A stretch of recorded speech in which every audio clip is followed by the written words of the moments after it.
Tonight's broadcast presented by Asphalt Racing Network. Of course, affiliated by Decals, Paint, and Photoshops. And of course, Young Head of Collectibles on whatnot. Be sure to look out for all your racing needs. Ladies and gentlemen, we are live another week.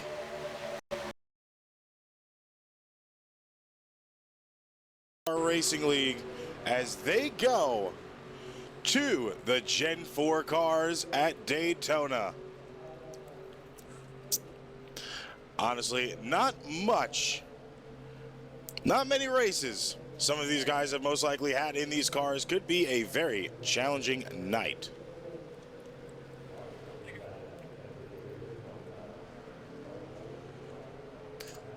Of course, looking at the field right now, you see the tower on your screen.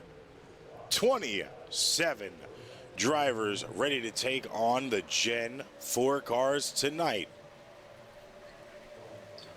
2 manufacturers only, Chevy and Ford. Monte Carlo SS and the Taurus. The only 2 manufacturers on the field tonight, and it is a Chevy dominant field. 5 Fords. Only 5 Fords have registered for this race. Of course, everybody, welcome in. If this is your first time joining us here, appreciate you joining us here. Take a look around. Make sure to follow. Turn your post notifications on. And, of course, if you have Amazon Prime, make sure you sub for ad-free viewership. Prime gives you 1 free sub a month. Make sure you use it wisely if you haven't used it. We're going to turn that off. You know we don't like to show qualifying until the grid. Looking through the field right now, Tyler Green, a Gordon DuPont Flame throwback.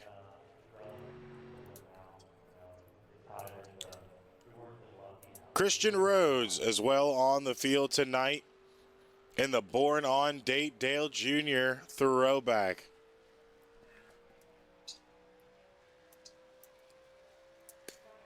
James Mandarud on track as well.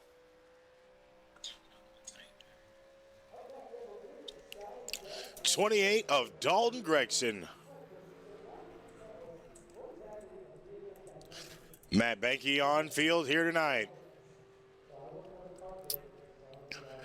Kyler Adams. A little Burton throw back in the Excite. Eric Rodeman. Just going on track to start his qualifying time now. Dylan Picklesimmer. The good old 88 Nationwide. Todd Poston tonight returns in the 31 Skittles. Austin Morrill.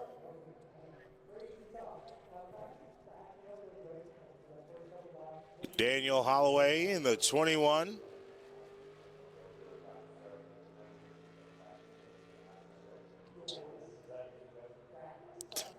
Joshua Riddle here tonight in the 12. Russ Hancock, number 343 with the Oreo Ritz.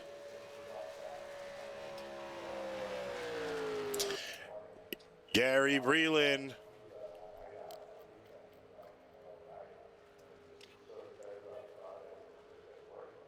Jeremy James in the 73.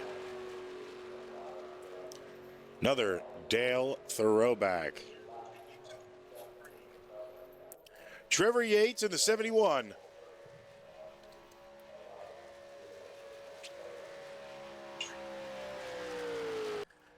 Noah Davis in the 18. Grayson Pate in the 7 tonight. Stephen Alessi in the 8.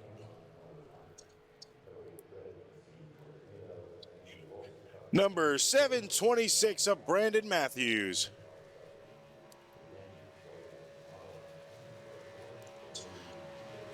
'21 of Daniel Holloway. That's actually the 38. He's still on track right now, going to qualifying times. Most of the grid is set. Majority of drivers have actually got their qualifying times done, set, ready to go here tonight.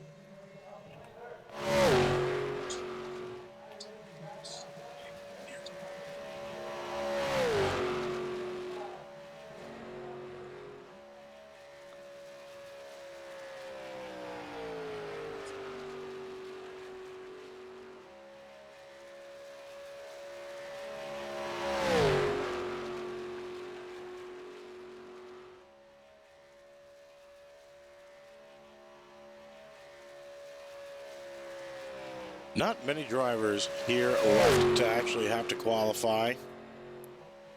Looking at tonight, of course, Gen 4 cars take on Daytona. Of course, stage caution at the first 50-lap window. Probably about 15 to 18 laps of fuel here. Of course, 100 laps. The beautiful Daytona Super Speedway down here in Florida. And when I say beautiful, I mean beautiful. Just look at the view of this track from the sky cam. We have, of course, when these drivers go green, you will still be able to see their cars if we ever pop to this cam. Have an array of cameras here for you guys tonight. Flag stand cam for restarts. Pit lane exit cam, of course. Entrance cam and exits cam. The crank it up wall cams.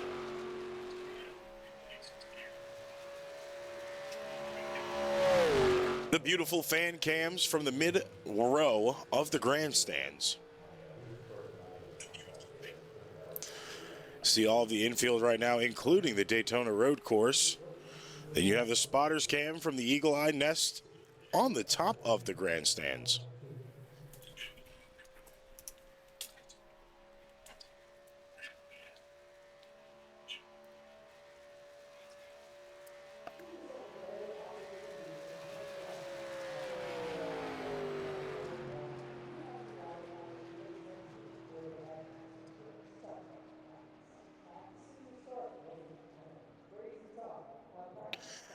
Few drivers still qualifying now. Of course, a bunch of TV cams here tonight. The zoomed in cam, the follow cam with majority of the field. All different angles for you guys here tonight to satisfy your racing needs. Of course, in-car cams as well.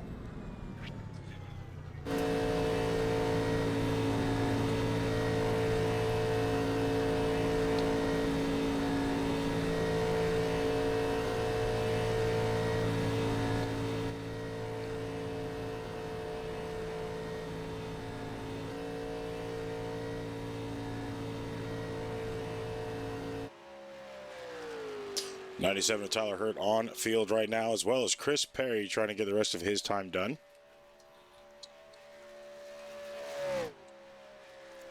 Dalton Gibson now on track in the 17 payday.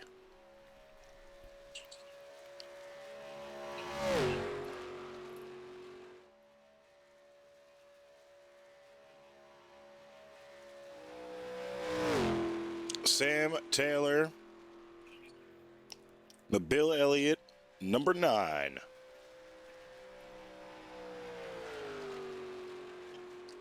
And it looks like the last one to touch the track. One of the 5 Fords here tonight. It's going to be the number 4 of Corey Rainey.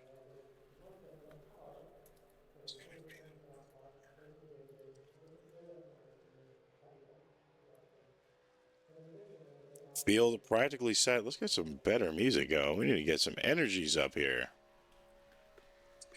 There we go.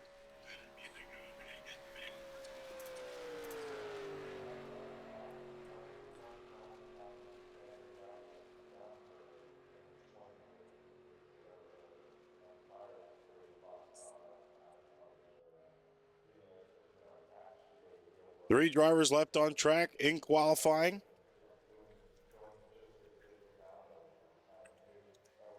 Of course, as you guys always know, we do 25 laps of pure ad-free racing.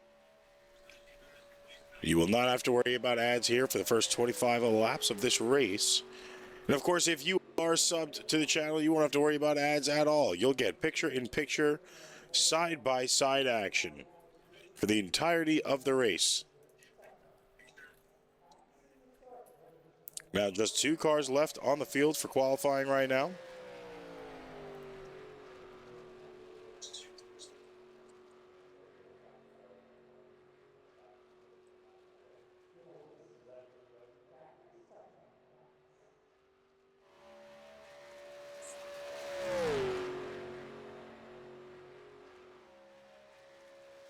Sam Taylor about finished with his qualifying times. Going to the lap 2 right now.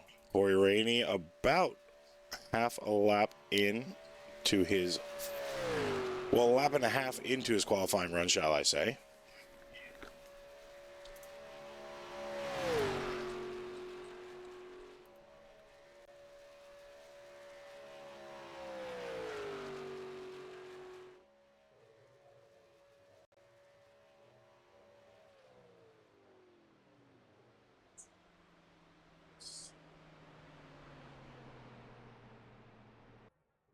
Qualifying done. Last driver to touch the field was the 4 car there.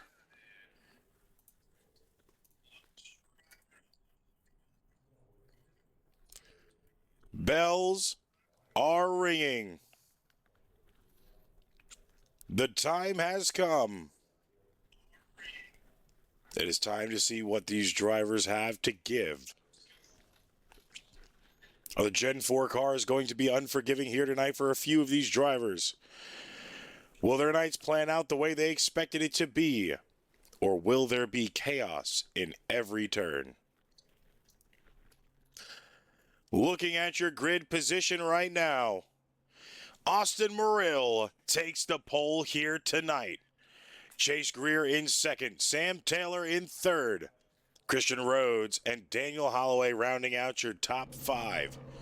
James Mandaroo just outside in 6th. Zach Stevens in 7th. Gary Breland in 8th. Pickle Simmer and Robert McRae take the 9th and 10th spot. Just outside of the top 10 is going to be Eric Rodeman. Corey Rainey in 12th. Russ Hancock in 13th, with Jeremy James in 14th position. Todd Poston in 15th. Tyler Hurt in 16th. Trevor Yates in 17th place. Kyler Adams in 18th. Matt Banky, the 19th position, and the last one in your top 20 is going to be Tyler Green. Just outside of the top 20 is going to be in 21st position, Dalton Gibson. Joshua Riddle on the outside in 22nd. Ethan Horst in 23rd, with Chris Perry in 24th. And the inside line is going to be Noah Davis. 25th, Stephen Alessi in 26th. Kevin Leash solidifying a 27th starting position. Brandon Matthews in 28th. Grayson Pate in 29th. 30th spot goes to Matthew Wilson. Dalton Gregson in 31st, with Len McNeese in 32nd, rounding out your top 32 drivers here. Field is stacked, ready to go. The biggest question is who has what it takes to get the win here tonight. If you look on the track, you can see them in the turns going to the backstretch right there. Beautiful day here in Daytona for a fantastic race.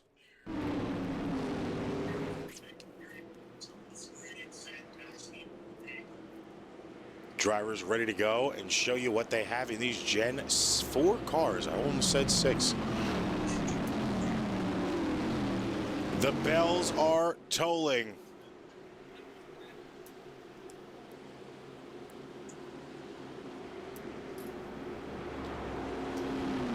Drivers getting ready. Blimp in the sky, you see it there. There's our beautiful blimp cam right there.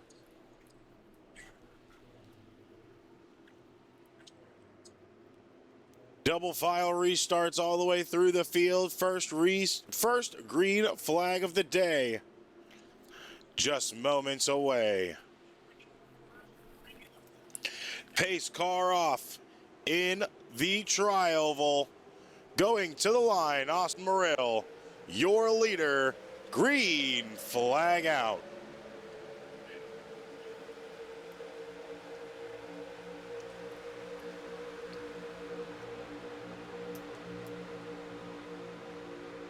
Now, of course, this is going to be a lottery track. Just because you get up in the lead to begin with doesn't mean that's where you're going to be finishing. Drivers still have a lot to go through here tonight, a lot of adversity to go through. Battling cars they don't touch often, and that's going to be the biggest thing here tonight. These cars, they normally don't touch. You're already seeing a wreck on the front stretch. Big one already out.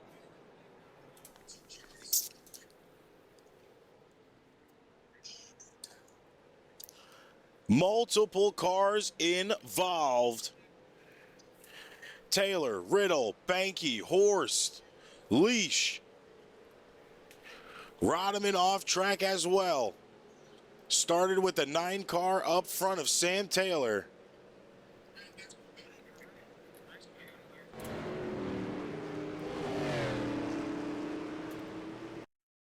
Let's go ahead and see exactly what happened here on a far away zoomed out cam for you.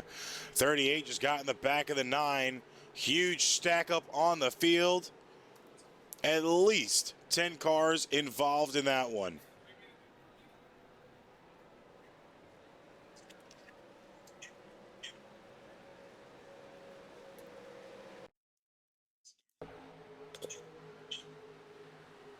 Joshua Riddle's view, the 12 in the back of the field.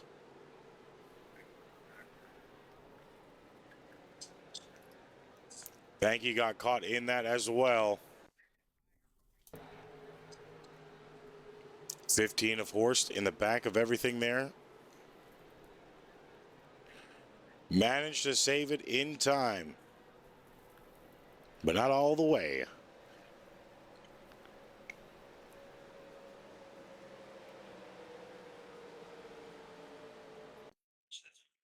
Pickle Simmer flipped around.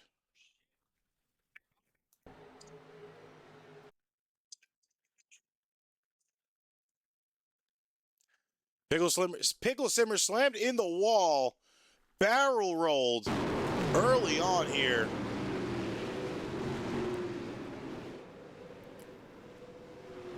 Landed on the roof of his car. Meatballs and black flags already out. Jeremy James awarded with a meatball flag. Black flag awarded to Horst. And a lot of drivers in pitch right now with damage, possibly unrepairable. Morrill at the time of the caution was your leader, is your leader, and will be your leader. A lot of drivers in pits.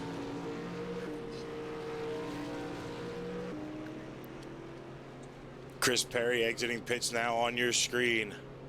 Dalton Gibson out as well. We still have Holloway in pits.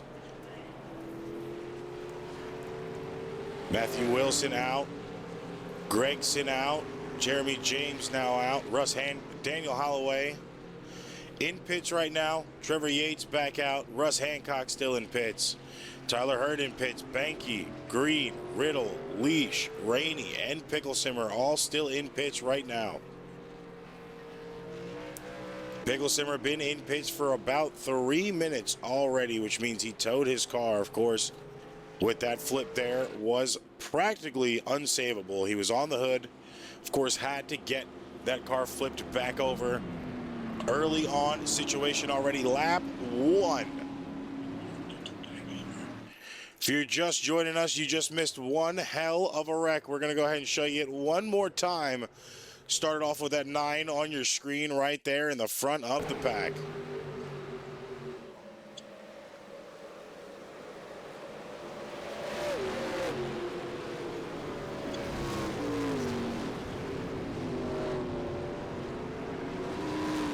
The big one, Daytona lap 1.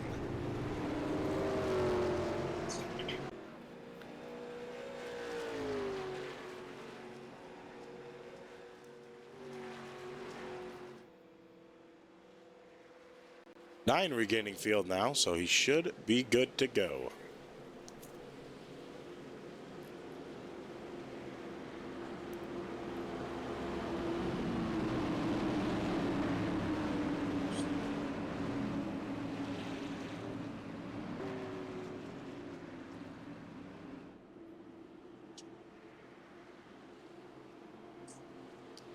Double file restart. Truck lights for the pace car are off. We will be back to green flag racing this time.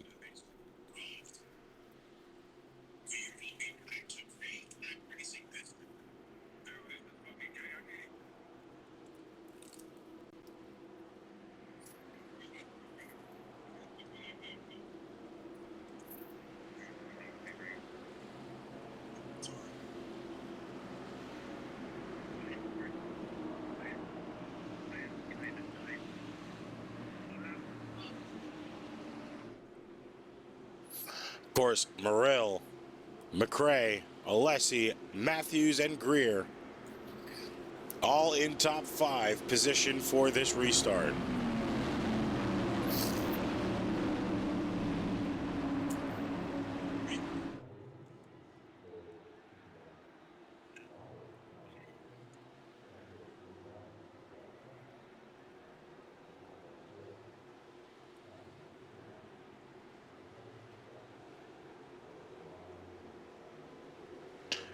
Pace car off.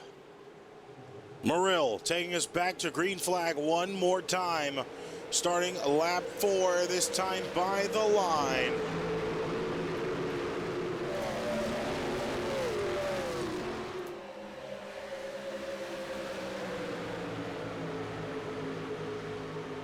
McRae with a good jump on the outside line. We've always seen it here at Daytona. The outside line does normally prevail. We're seeing it early on here that it still has what it takes to get the job done on the outside.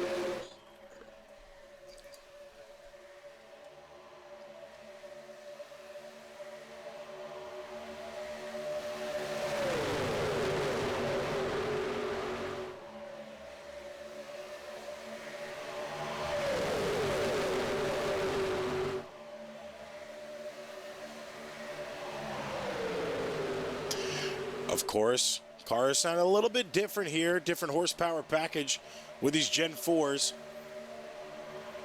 Honestly, I love the roar of them. I can't wait any longer. Let's hit it. Crank it up. Turn up your TVs, turn up your phones, and listen to these cars roar.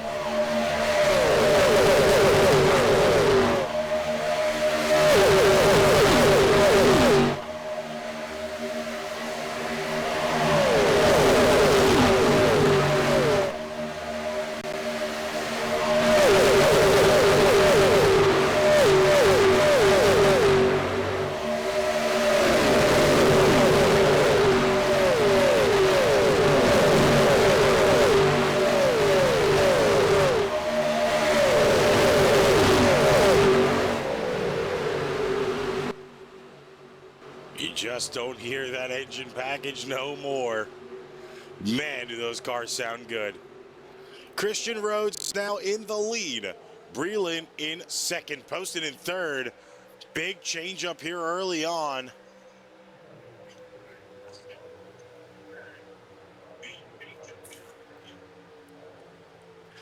Now looks like the 23 going to be giving a big bump to the one there entering the corner.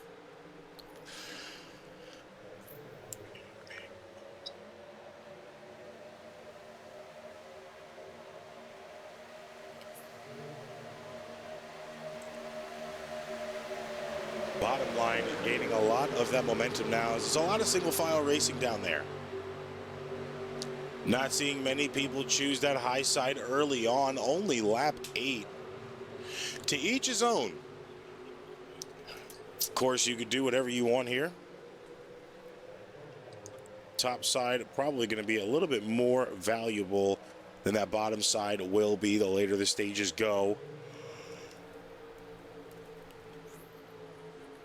Of course, only race 5 here.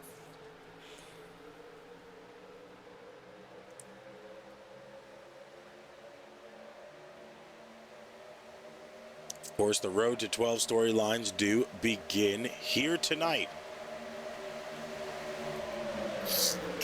The man in the 21, sitting in 21st place right now, currently driving the 38 scheme tonight. Daniel Holloway. He has 1 win right now on under his belt here. 4 top 5s, 4 top 10s. It is Daniel Holloway versus the field. Strong stage racing, about 20 stage points so far in the season for that man. He has not finished outside of the top 10 yet. He's the most complete driver so far looking tonight. Of course, a very big possible early championship favorite here, but he hasn't dominated his wins. Of course, is he saving it for the playoffs, or do we think he's leaving that door open for competition? Another wreck out on the field. Big one again on the front stretch. Holloway makes it through it.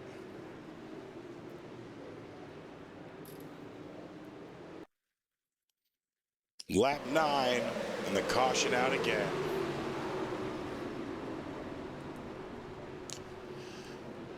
.40 with another barrel roll. Chase Greer not getting it easy there. He landed on all 4 wheels.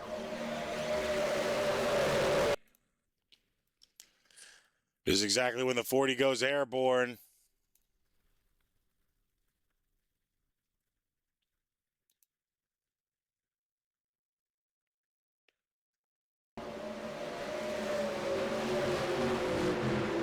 Somehow lands it on all 4 wheels.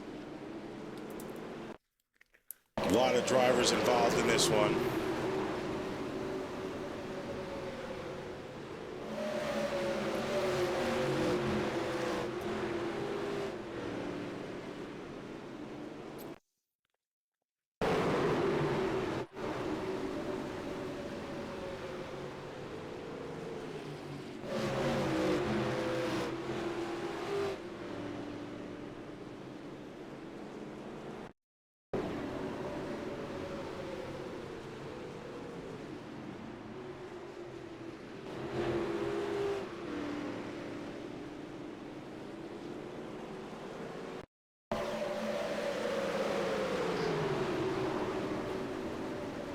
Crazy big stack up.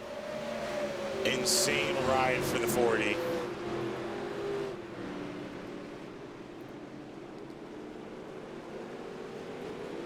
Need to get that cockpit cam.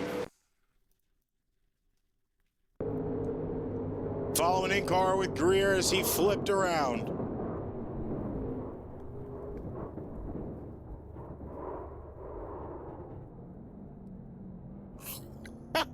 On all 4 wheels in the right direction. What an insane recovery. Insane recovery. Not going to see it anywhere else, folks. Now, of course, all cars into pit lane now. Looks like only one's going to stay out on track. Get their lap back.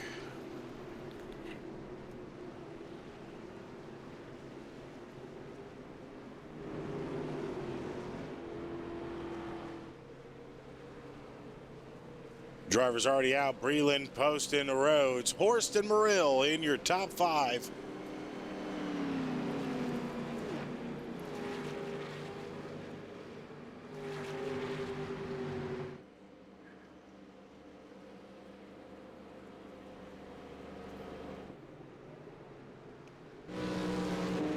Still a lot of drivers in pits. About 7 left in pits right now. Greer, Hurd, James, Adams, Green, Gibson, and Wilson. All currently in pits right now. 23rd through 30th. Picklesimmer and Corey Rainey, both a lap down at this point in time. Single file, we will be doing choose cone this time by coming to lap 12. Second caution early on here in the night, of course. 50 laps for stage 1. Well, would practically say not a stage, but 50 laps before we get the first break for these drivers. Of course, we always separate 100 laps with that 50 lap break.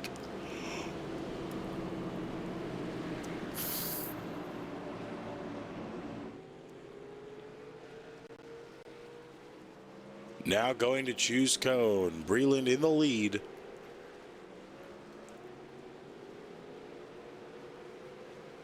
Gets his lap back.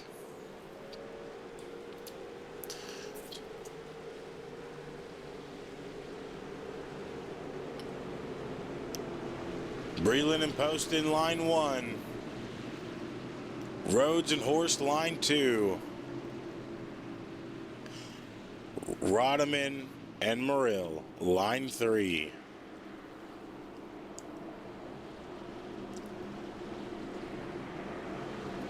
Yates McRae line 4.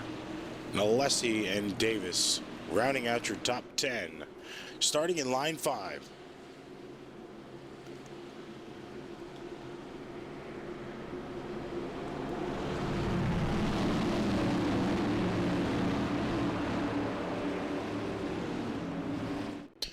Tricky situation for these drivers early on here in the race. We were wondering if these Gen 4 cars were going to be like this for these drivers. Remember, aero package is a lot different than what these drivers are used to.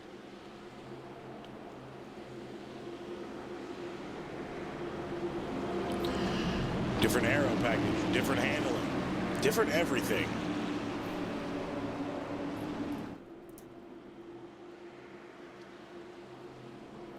Now the biggest question is who will be able to prevail. Remember, fast repairs are allowed, but you only get one. Once that fast repair is used, you start dropping like flies.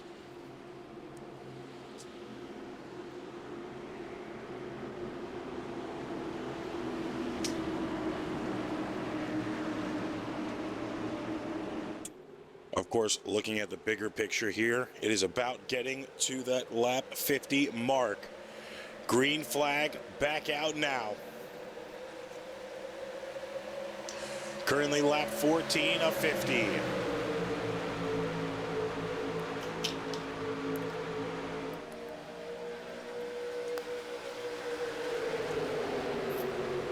Breland with a good lead and a jump on that restart. Field's kind of getting spread out already.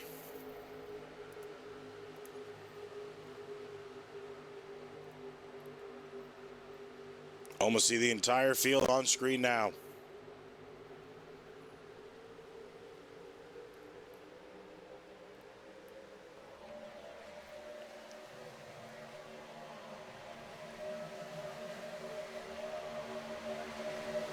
A lot of wiggles up there in about line 4 on the high side. Managed to recover, no damage to drivers, no wreck that time, so we're trying to do good here.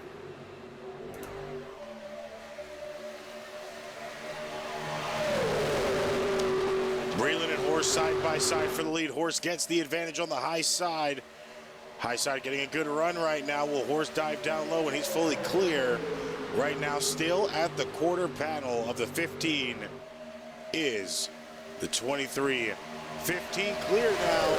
Rodman advances to second place on the high line. Horst dives down low. Gets the draft to the bottom side. Could possibly be blocking that line as well. Wonder if he's going to go back up for Rodman.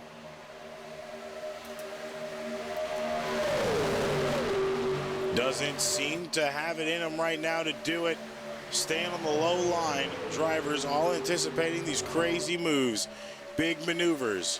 It's going to happen here tonight. That's how you get your position, is by making a move.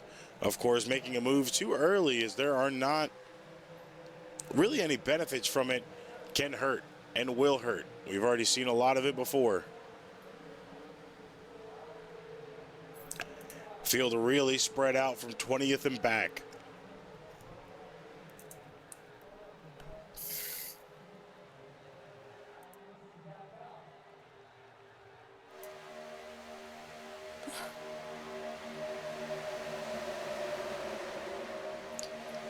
Still Pickle Simmer and Rainey both a lap down right now.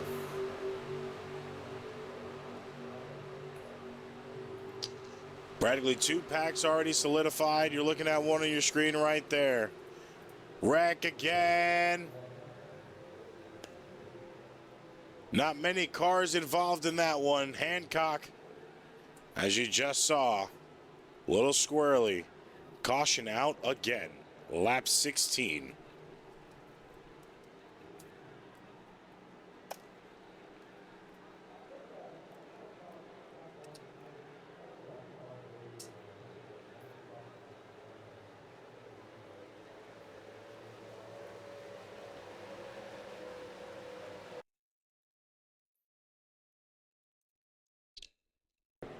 Back it up a little bit right there. You see that? That's the 96 of Rodman, who technically initiated contact, but managed to keep himself in the straight line position. 343 bumps up there. 96 went to the high side, started losing some lane, came down in front of the 18. Got spun sideways. 726 of Matthews corrected him, and he kept going.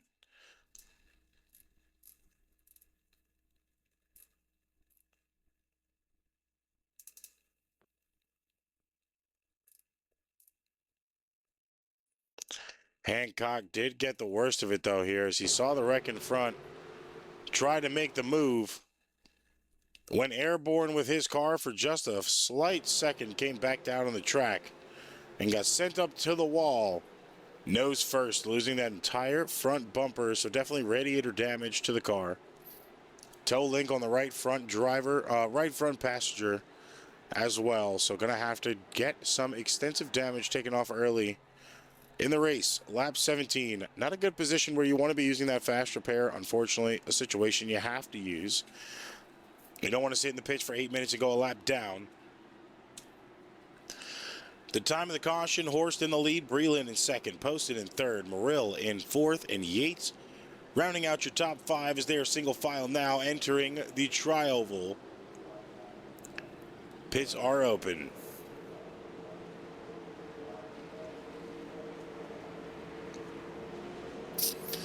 Now Horst is one of the chasers. Between second and sixth in points right now, all within a striking distance of the leader. Horst is very consistent so far within this season. 3 top 10s, but has yet to find a win. Of course, with his consistency, he would be the title contender with a win. So if he can put himself in that position tonight, he is automatically looking at a really good spot to be fighting for that playoff run. Another one we saw get wrecked early on here. He is another chaser here tonight. That is a 40 of Chase Greer. 1 stage win so far on the season and strong presence on the track. Now looking at that 40, he's in 21st position right now in pits.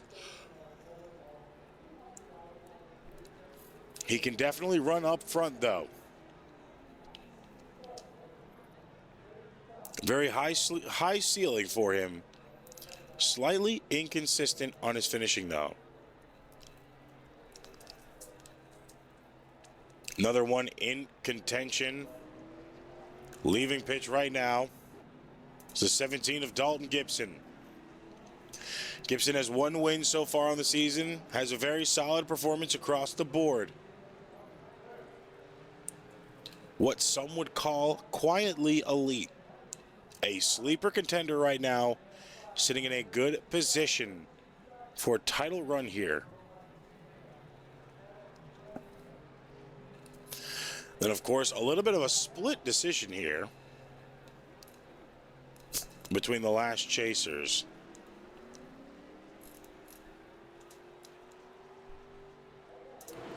Would be Poston and Rodman.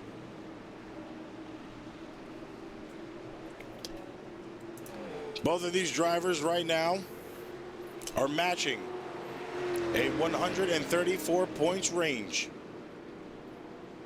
Stage points and consistency are keeping them a strong favorite to break through the race so far. Of course, Holloway, your leader overall at this point in time, just based off of his finishing position so far this season, his win, his top 5s being 4, and his top 10s as well being 4. 20 stage points of racing for the contender right now. Of course, nobody is taking control behind Holloway so far. Between those names we just listed, a win here could really flip the entire championship picture on its head and put names that haven't been talked about so far in the talks within the garages between drivers before and after the race of who to be looking out for, who you need to be driving, and who you need to be fighting a little bit harder against.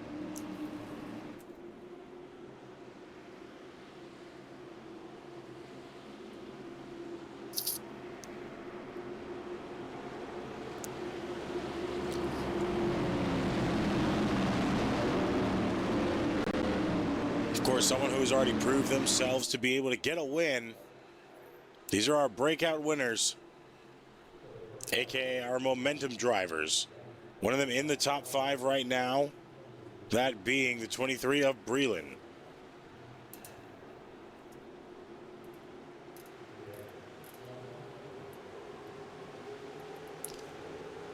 Green flag back out this time.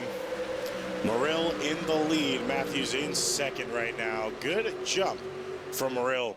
Wondering if he's going to go to the high side and block. No, driver starting to go down. High line not solidifying early on here. Just coming to the halfway mark in about 4 more laps before that lap 50 break, where we go back into our next 50 to claim a winner.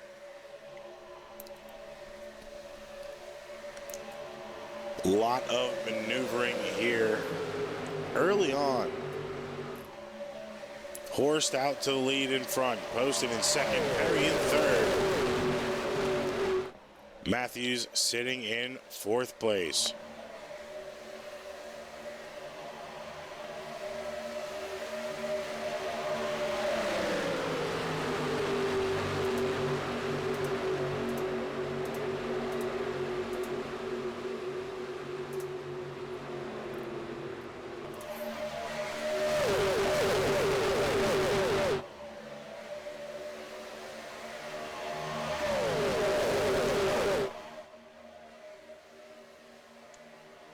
Of course, someone else who has also won, Christian Rhodes and Russ Hancock. Having a little bit of difficulty right now. Rhodes sitting in P10. Hancock all the way back after that wreck in 24th position. All 3 of these drivers, between Breland, Hancock, and Rhodes, have all gotten a win so far. They do not lead the points right now, but they are already playoff threats. If they stack consistency, they definitely can become dangerous.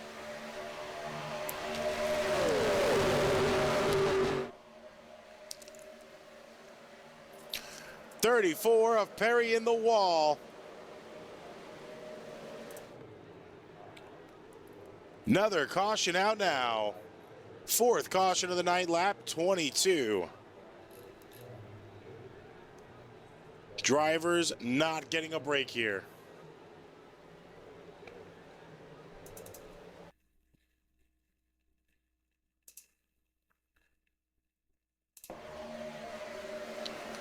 Chris Perry got stacked on the high side.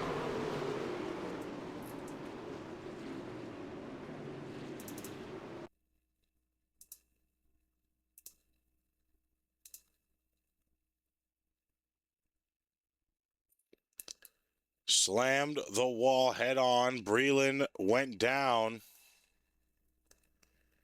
Got involved in that a little bit. You see the 71 getting spun out with contact.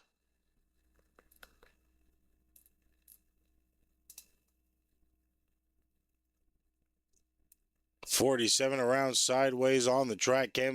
Comes back up into the 90. I think that was the 91. Might be the 97 of Hurt. Is the 97 of Hurt.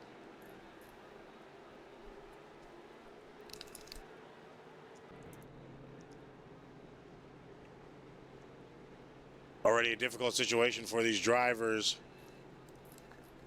34, Perry already in pits. Extensive damage on the car. Horse still your leader. Poston in second, Matthews in third, Murill in fourth, and Holloway in fifth at the time of the caution. Pits will open this time by.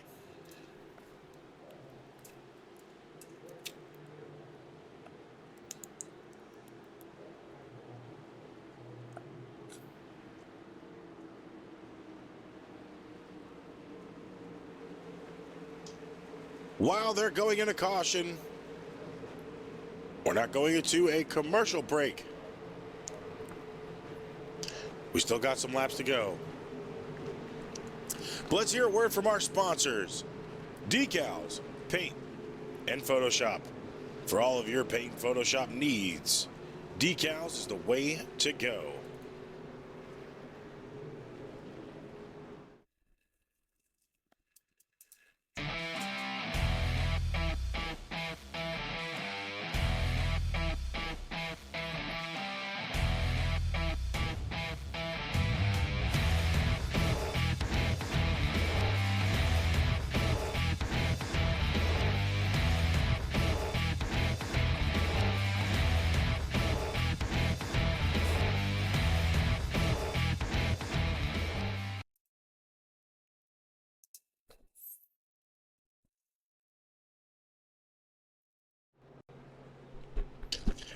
Appreciate David Callahan and Decals Paint and Photoshops for being a prime sponsor here for the Asphalt Racing Network.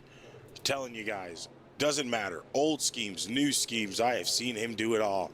That man has put the Monte Carlo 400 Jeff Gordon DuPont scheme on a Toyota Tundra truck. It is very possible any of your creation or creativity needs are definitely completely exercised if you go to Decals.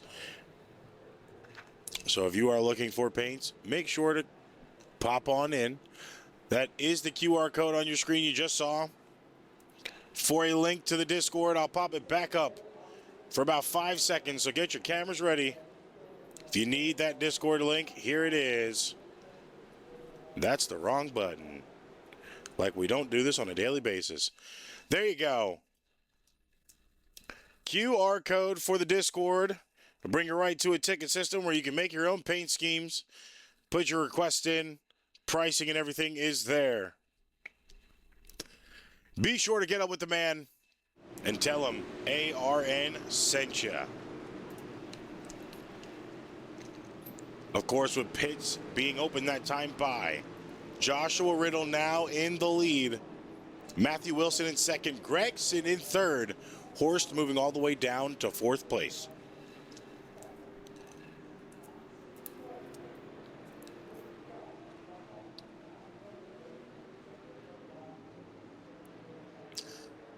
Of course, once again, still a lottery track. Anybody's game here tonight.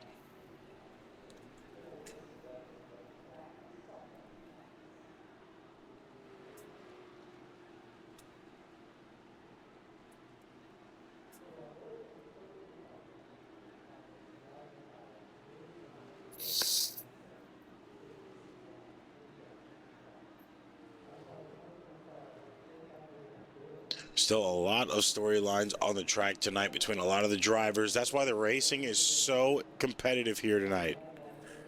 These guys know there's a lot on the line.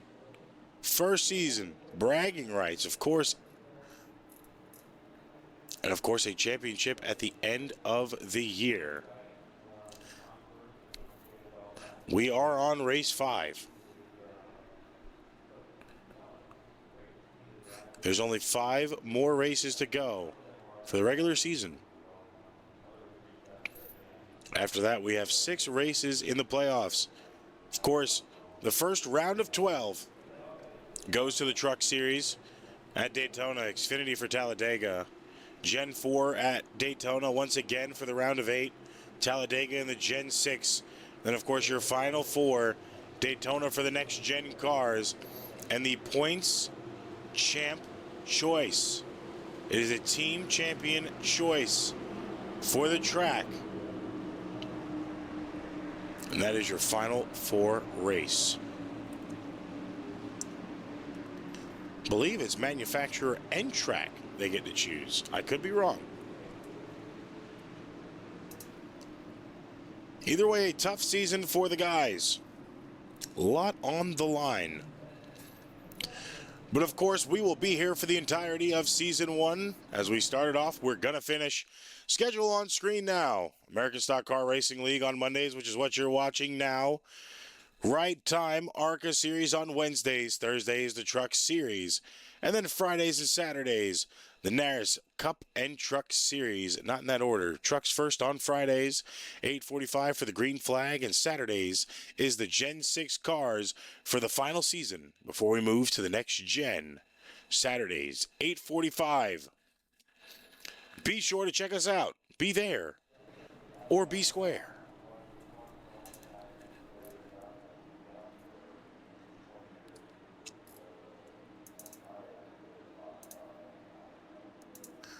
Josh Riddle taking us back to green, this time by when we re-enter the tri-oval.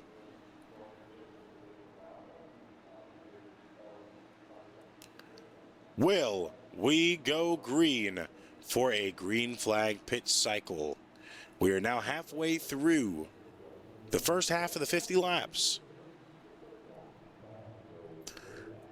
26.7 laps done.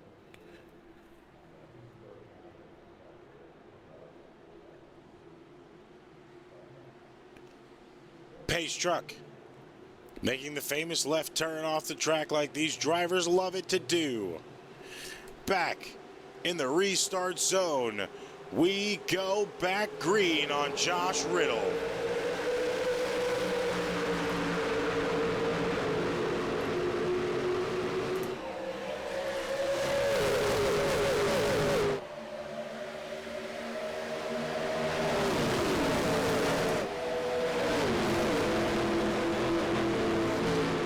Riddle had the lead, lost it to Wilson on the outside line. Bottom line not churning as good as it used to. Wilson now up in first place. Dives low there to block the run of the 15. 15 does not care at all.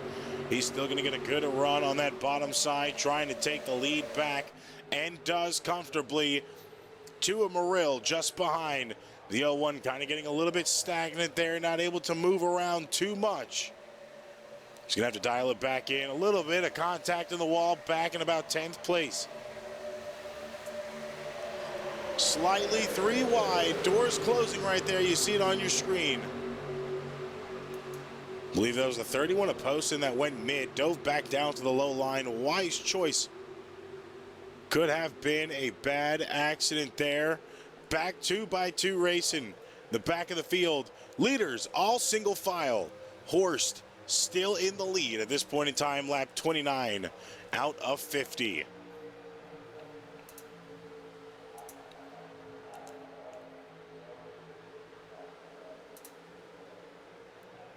Already seeing a breakup in the front pack. To the left of your screen, you see all those cars single file. Then it kind of gets a 2x2 race in about 10th place right now. Looks to be around Christian Rhodes. Might be the only car, one of the last cars, single file, second to last cars back behind them. There's a fight. There's a 3 wide back there too. You see him bumping and banging a little bit. Came back to it at the right time. Another wreck on the backfield.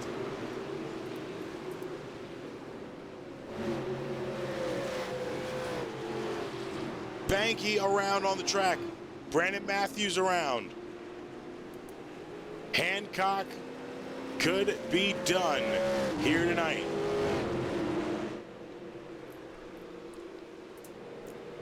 Extensive damage to not only the front end of that car, but that right front tire.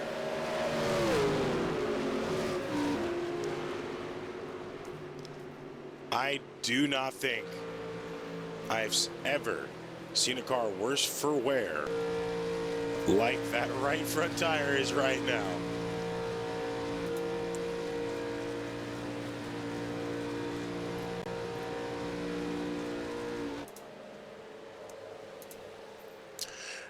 Of course, Hancock going in early that time, a wise decision.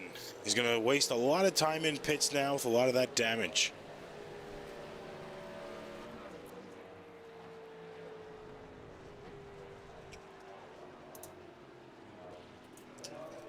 Leader at the time of the caution, the 15. Oh, never mind, the 12 of Riddle.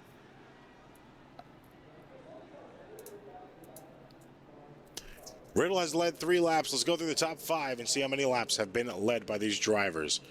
Horst has led 9. Grayson Pate has still yet to touch the lead. Of course, we know Riddle has 3.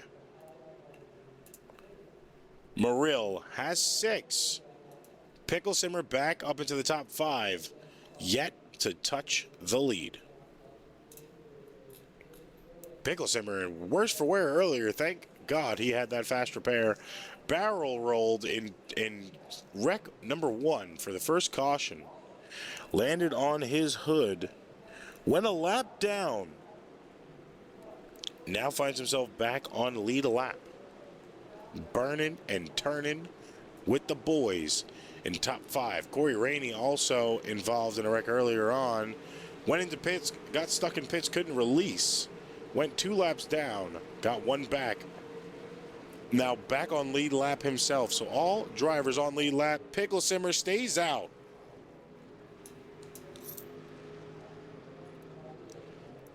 Picklesimmer decided to stay out. His last lap was 24. We were on lap 31. He feels confident in the tires and the gas he has in that tank to tote him until the next caution.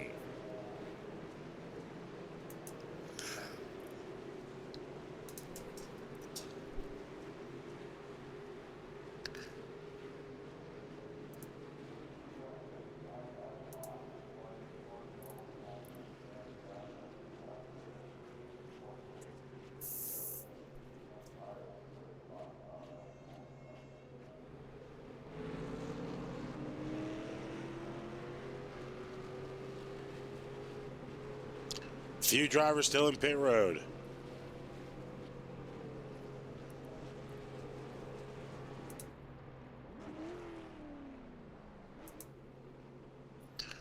Horst still in second, Marill in third, Pate in fourth, Gibson rounding out your top 5.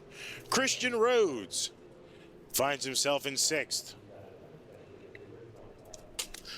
Rhodes, one of the consistency kings. His high stage points plus race points combos. This is one of the 3 drivers that are stacking finishes without headlines. Zach Stevens as well is another one. Stevens currently in pits right now.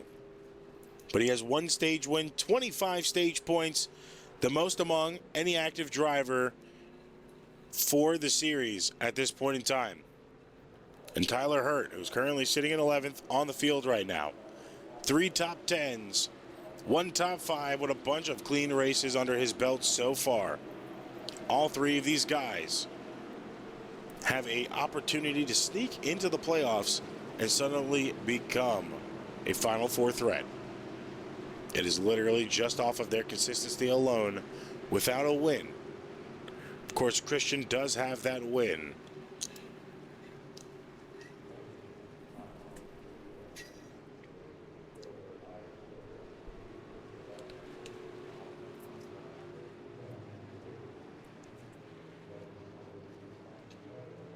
Of course, still a lot of guys at the cut line as well. Positions 10 through 16 is going to be cut line chaos. Breland is safe for now due to wins. But of course, Matt Banky, who is in 11th, behind Breland in 10th. Leaving pits now. He has 2 top 10s, but no stage points. And of course, Russell Hancock. Still in pitch right now after all that damage you saw. Possibly done for the night.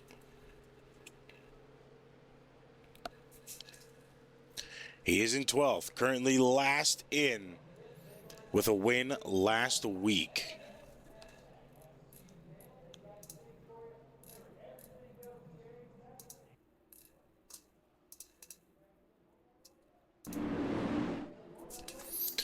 Of course, just outside of the top 16, or just outside the cut line, shall I say, for the round of 12, is Sam Taylor. 2 points negative from the 12th place. Josh Riddle -4 from 12th. And Trevor Yates -5th from 12th as Pickle Simmer takes us back to green. Lap 33.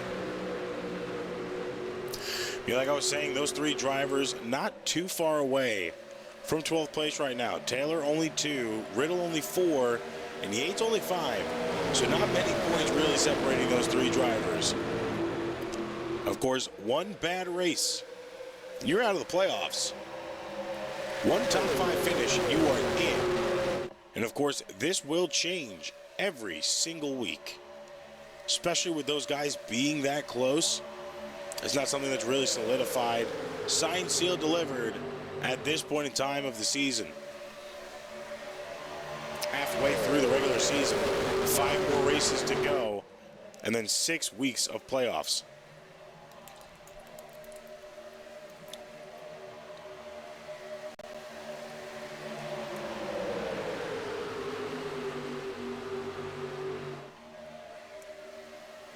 Now, of course, as always, before we ever hit that commercial, I do want to remind everybody that if you are here live with us on Twitch, you have Amazon Prime, you have 1 free sub a month. You get ad-free viewing, non-stop picture-in-picture when we do go to commercials. We are not going to commercial right now.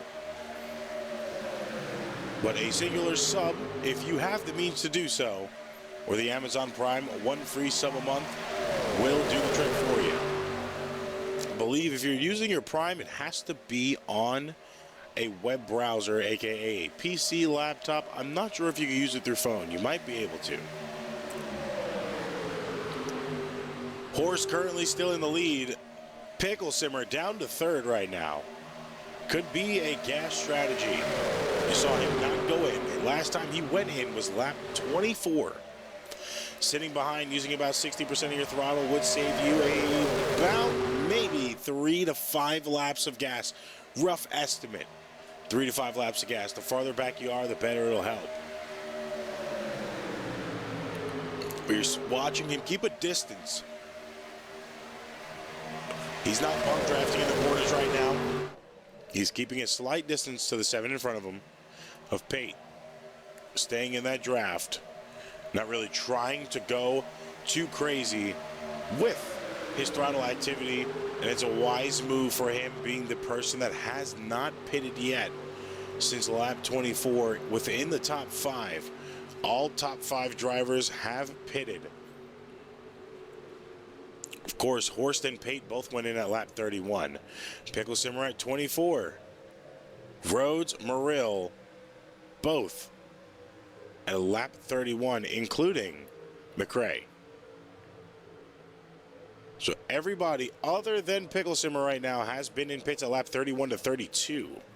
The only person that has not been back in pits right now, still in the 20s, is Eric Rodeman, who last pitted at lap 27. 13 to go. Stage 1. Horst in the lead. Not too much of a fight from out front. You're seeing on your screens now. Tides have kind of changed a little bit. Drivers know those fast repairs are a very valuable asset. Not needing to use it early is the key. Not wanting to use it is the question.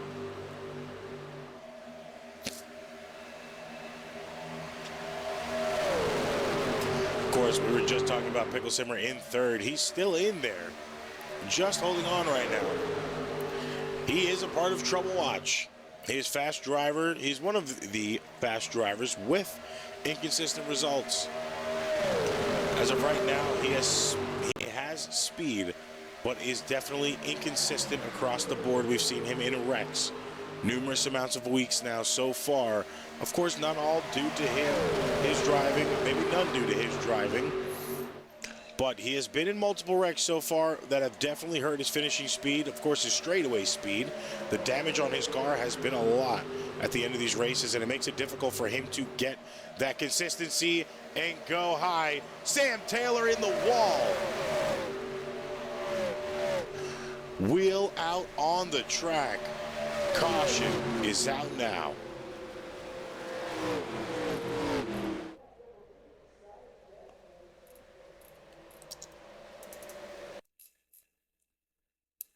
Sam just lost the car there, backing up a little bit. Looks like the 17 might have gave him just a tough enough bump. They stacked up. 17 caught him there, and he goes head first in the wall. Tried to save it, but it was too much. And as you see, tire rolling up the track. Believe a driver might have taken that tire with him, so hopefully not damage. No damage was given to any of those drivers. We'll try to see one of the drivers that was going around in front of him. Tires rolling up the embankment.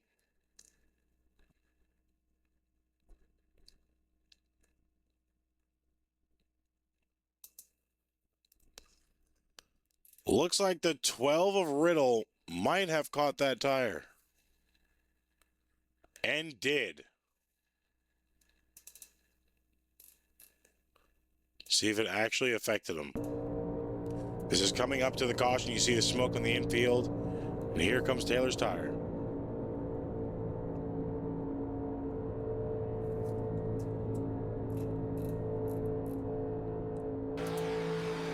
No damage to the car, so that's a good situation.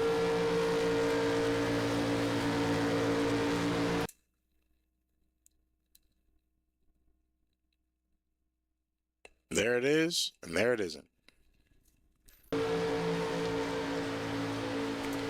Not often you actually get to see a tire fall off of a car.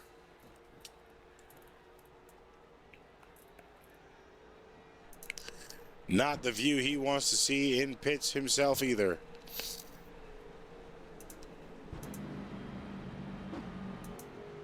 Daniel Holloway currently in the lead. A lot of drivers on pit road right now.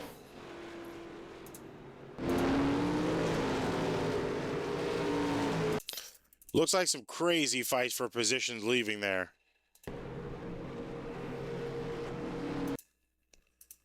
Okay, the 15 comes out first.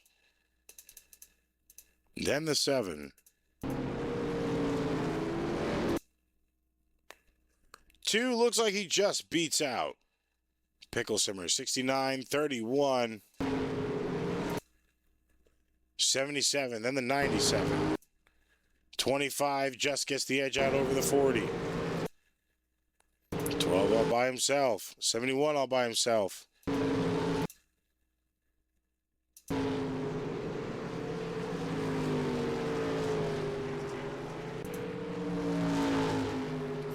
Still watching a few fights right there, too.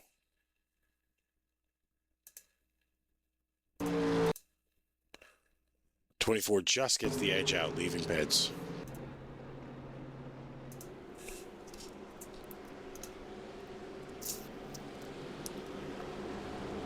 Lap 40. 10 more laps to go. 9 when we cross the line and go green. Will we get a green flag finish, or will it be under caution?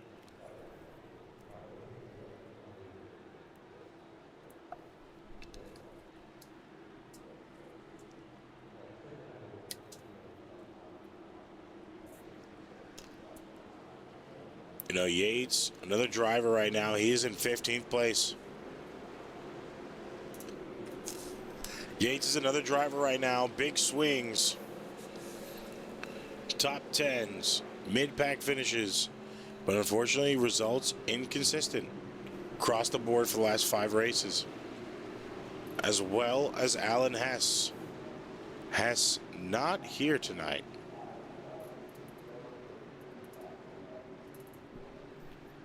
But Hess as well has fell off after early pace.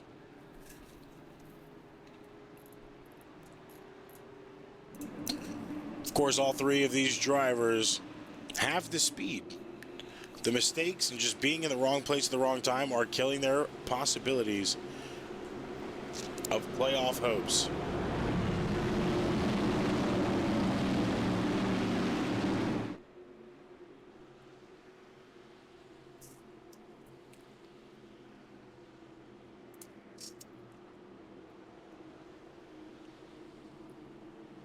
You know what, to those sitting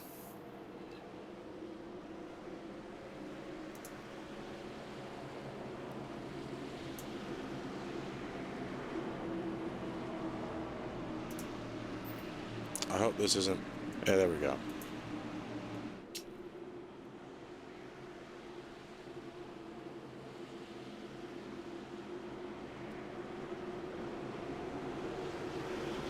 For those that have channel points,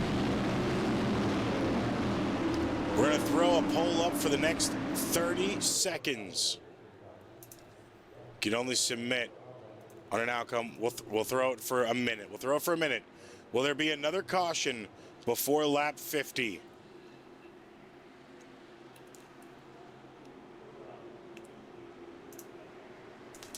An opportunity to get channel points here on the Asphalt Racing Network.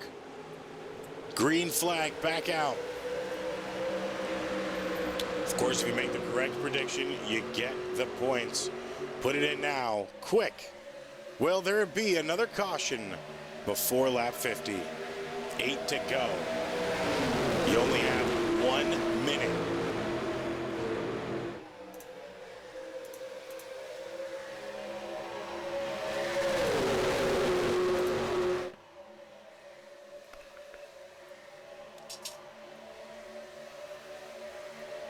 Submissions very close to ending. If you're going to join, you got to join now. About maybe 10 seconds left. Winner will get a big boost. About 5 seconds left before it closes.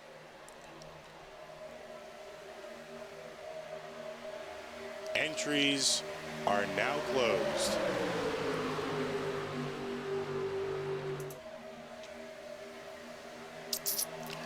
$2.3 thousand wheels are on yes. 7 more laps to go. Will that gamble pay off? Holloway in the lead right now. Breland in second. Horst in third. Pate in fourth. And Christian Rhodes in fifth. The top 10 to 15 have all got it in rhythm now. 2x2 racing with a big gap to the back. And there it is. Another wreck on the field. Prediction is correct to yes.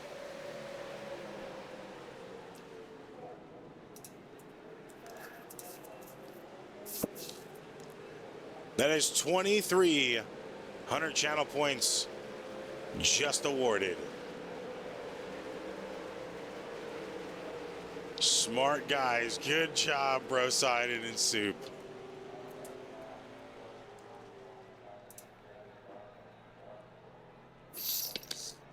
Lap 44. 7th caution out tonight.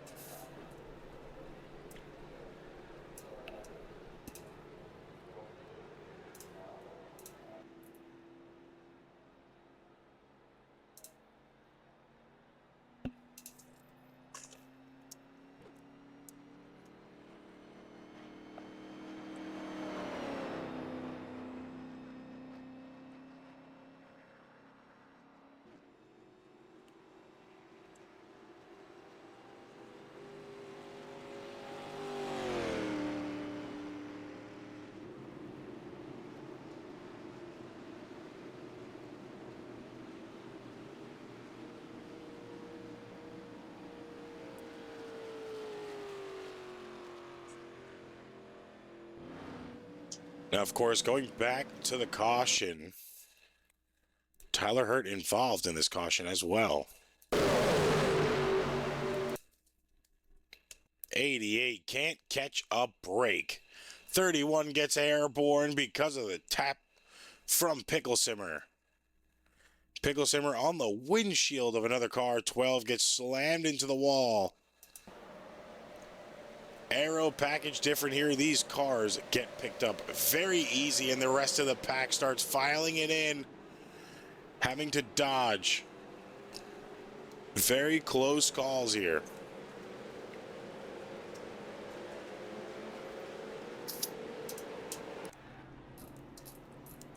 A majority of those drivers are in pits now.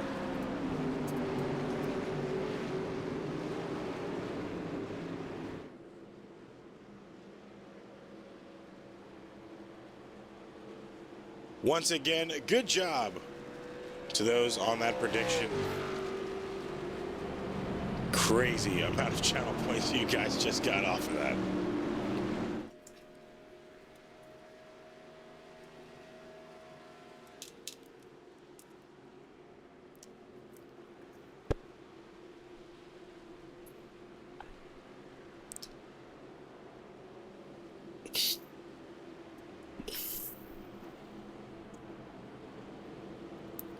Now it's going to start to be tricky here. It's going to be very, very tricky here the farther this goes on, due to the fact that a lot of these drivers have already had to use a fast repair. Pickle Simmer might be out for the night. I believe he's already used a fast repair before. He's in pitch right now. Rainey already out for the night. Hancock's already out for the night. I believe Sam Taylor might also be out for the night.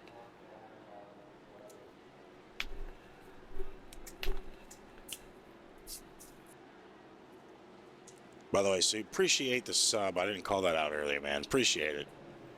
Yeah, Hurt is out now.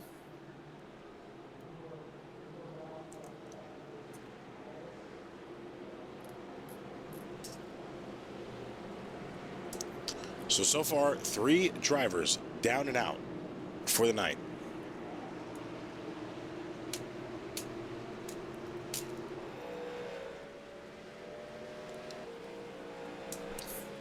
Of course, Taylor's been in pits for 11 minutes and 58 seconds.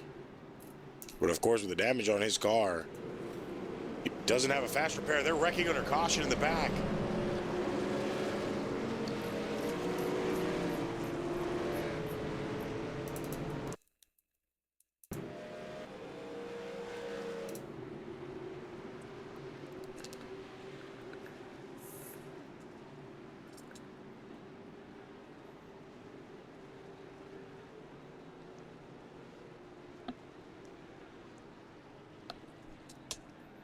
Tough break for these drivers, man. They can't catch one.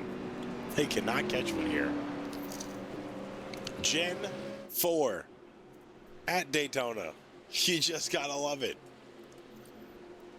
Now as the sun is setting, let's take a look at this sky cam we got, man. Beautiful view. The lake on the infield. The road course you can see, not lit up, but you can definitely still see it. Exit there in turn 1. Entrance in just the exit of the tri-oval. And all the drivers on track, you can actually see them going around. If you squint your eyes and look hard enough, you'll be able to see them.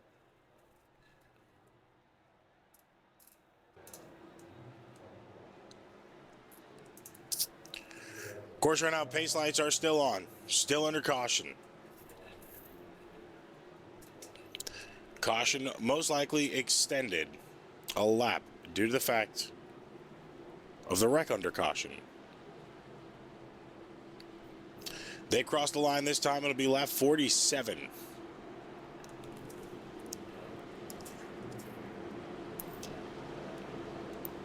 Practically a 2 to 3 lap shootout. Pace lights are off. They will be back green this time. Holloway and Horst in line 1. Breland and Rhodes in line 2. Peyton Morrill in line 3, rounding out your top 5. Morrill just outside in 6th. McRae and Leash in 7th and 8th. and Jeremy James and Brandon Matthews rounding out your top 10 right here for the last few laps before our stage break at 50.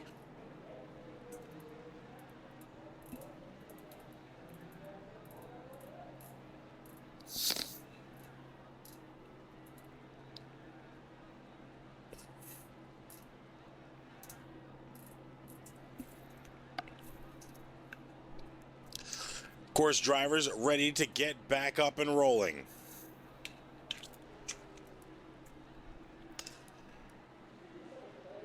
Feel like it is taking a lot for us to get to this lap. Right now, looking at our recap, we've had 23 laps of pacing, so almost half of this stage right now to this point has been pacing. 6 lead changes. Of course, we never showed it earlier, but this is your weather here tonight. 75 degrees Fahrenheit, 24 Celsius, 2-mile-per-hour winds, clouds in the sky with 73% humidity on the track. And of course, 100 laps, that stage break at 50. The last stage at 50 as well.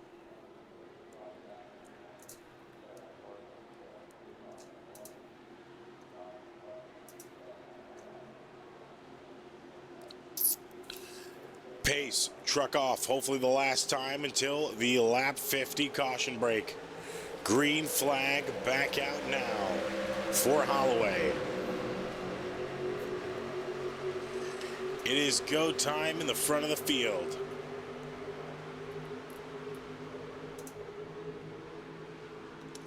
Horst already getting the lead on the top side now. 2 to go. Will Christian be able to take this stage, or will Horst be the one to do it? One car slowly gaining momentum. 15 goes up to the high side of the block. One's going to give him a bump. Will he go lower? Will he stay behind the 15? Decides to stay behind the 15, not go all the way down the apron for a position there. 38 being left out high and dry. Already lost 2 positions, now losing a third. Having to sneak himself in. They're fighting for it right now. Coming to 1 to go for stage 1. Rhodes trying to get that momentum with only the 23 car of Breland. Now you get another car up front. That is the 21 of Holloway in the 38 tonight. Rhodes on the outside line getting the momentum. Here comes the 23 of Breland, going to give a bump on the straightaway, and does. Will Breland start fighting for this lead position as Horst falls down 3 positions, now 4th next to the 69 of McRae. Rhodes in 3 and 4. Not much he can do, but hold on to it straight. Here it is, coming into the trioval for stage 1. No wrecks, no fights. 21 in second, trying to go high, but Rhodes takes stage 1.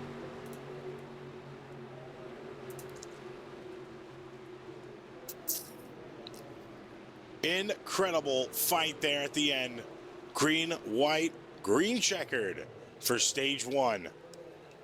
Or shall I say green, white, yellow for stage 1.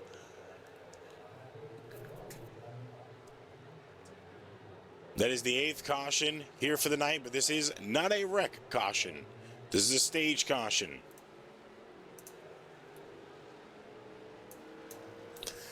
With that being said, we are going to hit our first commercial of the night. If you are a Twitch Premium subscriber, we are going to go side by side so you won't miss any of the pit cycles.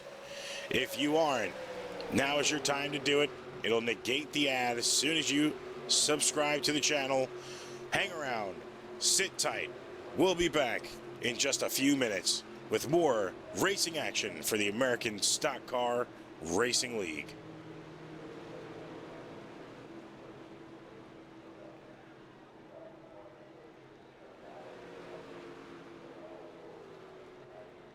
Guys, eat your food. Let's go. I want to taste your banana pudding. You taste my banana pudding. It's on. It's on. I was going to say, will you marry me?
Consumer Cellular can help people save on their cell phone bills. That's why I cut my car in half. This year, let's cut even more things to show people how much they can save. Let's cut the face off of our helmets. Let's cut the top off of our steering wheel. Let's even cut our hats. Isn't that just a visor? Shut up, Chris. Great. Can't wait to see what y'all come up with. Get your second month free with Consumer Cellular.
We're back. Hope you didn't miss us. We missed y'all. Christian Rhodes in the lead after the caution there for the lap 50 break. Now, 50 more laps to go before we decide a winner. Will it be a new winner? Will it be a recurring winner from the last 4 weeks? That is the biggest question right now. Not supposed to be full side. There we go. Biggest question right now. Daniel Holloway, Christian Rhodes, line 1. Noah Davis, Dalton Gibson, line 2. Robert McRae, Zach Stevens, line 3. Alessi and Pate, line 4, with Horst and McNeese rounding out your top 10. Pace, truck lights are off. You know what that means. We're back to green.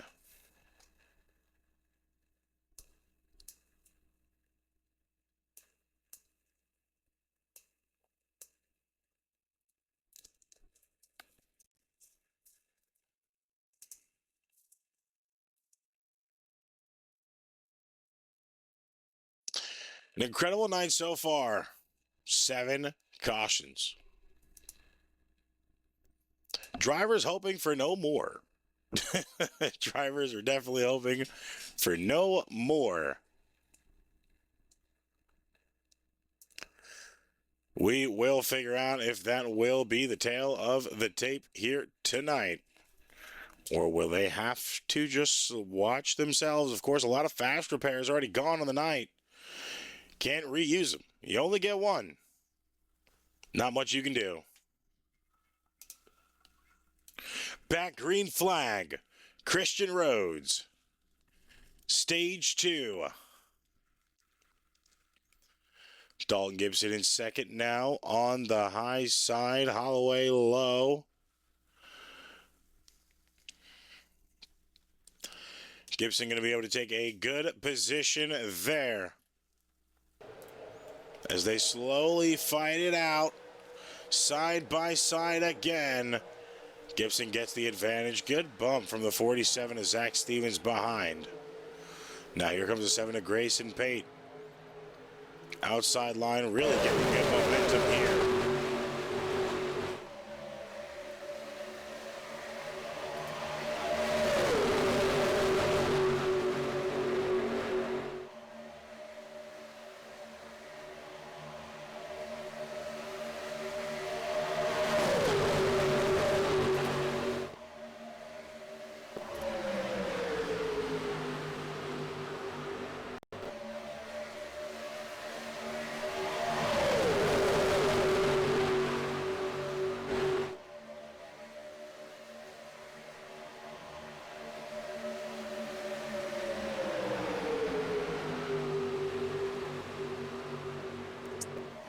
You know, right now, good fight, 2 wide.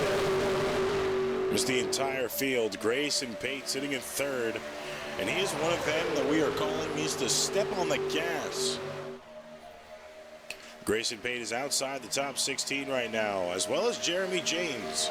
James finds himself in 7th place right now. Corey Rainey, he's already out for the night, also finds himself outside the top 16. And Jeffrey Bourne, despite a win, but missed last week as well, outside. Of course, wins help these drivers, but consistency still matters. These guys need a hot streak at this point in time to really put themselves in the playoff talks, solidified, moving forward.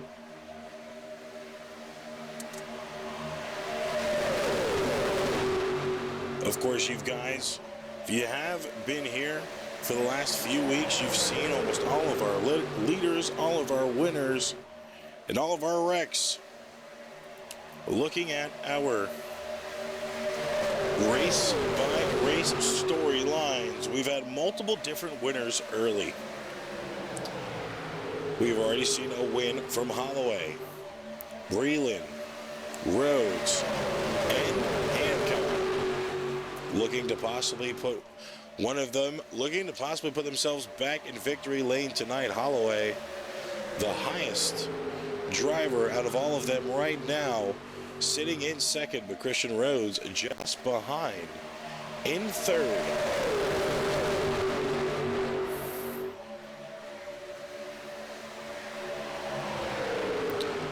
Of course, no dominant drivers so far. We have not had a repeat winner yet.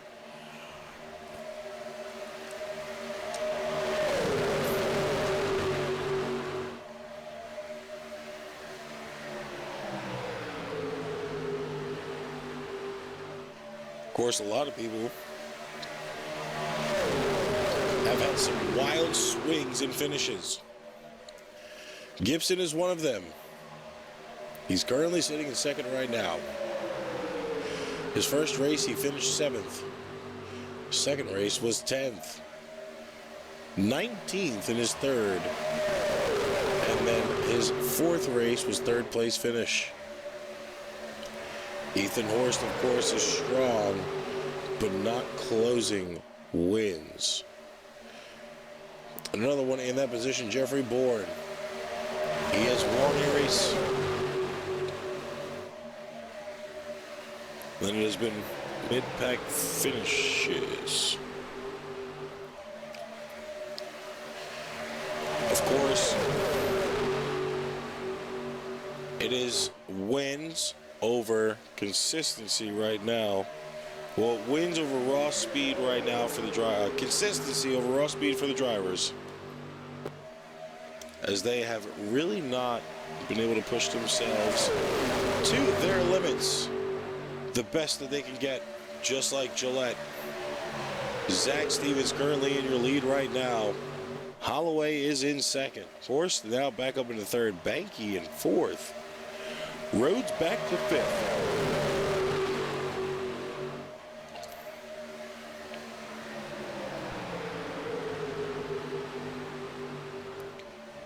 Of course, Holloway right now, crazy moves right there, almost had a wreck. Holloway right now sitting in second. He has 25 stage points.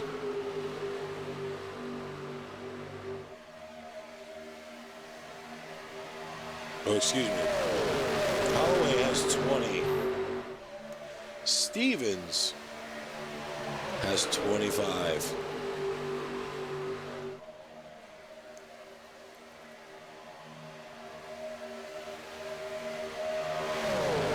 Stevens currently right now in the lead as well,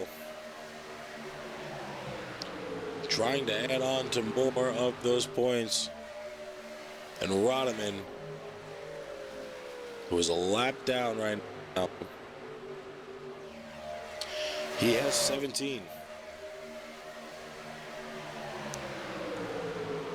Of course, these are the drivers' secret weapons as stage racing is quietly deciding the playoff grid.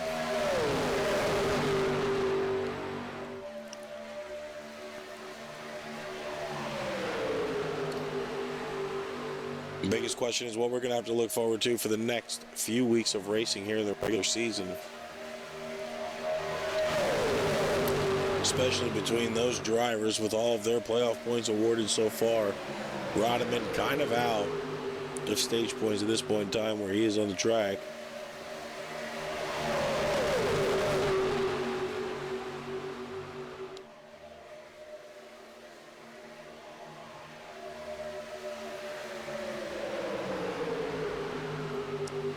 Holloway in the lead currently.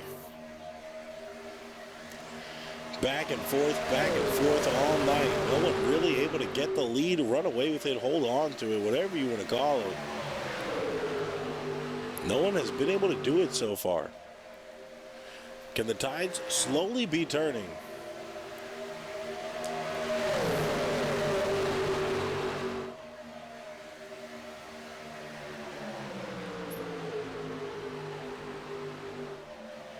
Of course, lap 44. I'm sorry, lap 64 out of 100.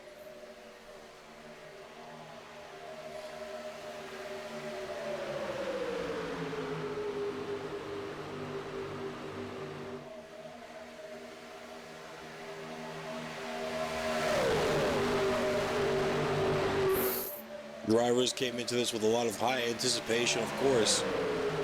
Gen 4s, man, when do you really get to run these cars?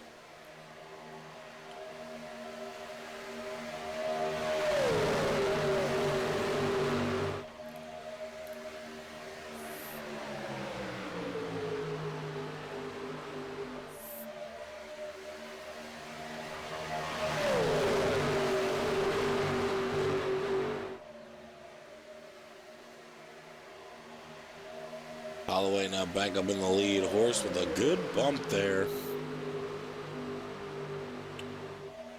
Not going to take Holloway off his game at all.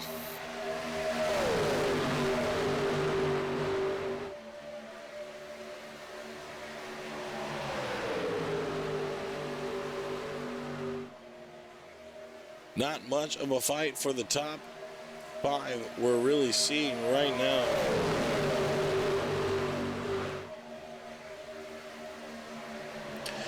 Of course, looking at the playoff outlook, this is all projected right now.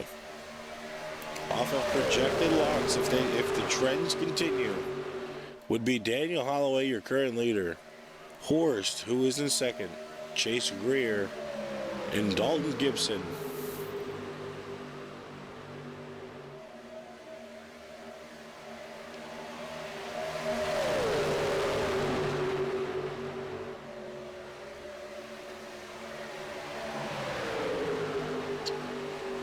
Holloway really running away with this one. He's leading the most laps out of any of the drivers within the top five right now.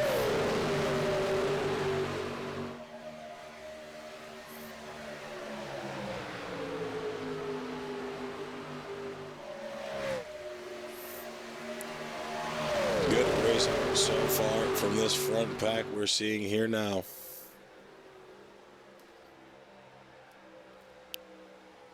Drivers practically spread up across the entirety of the field.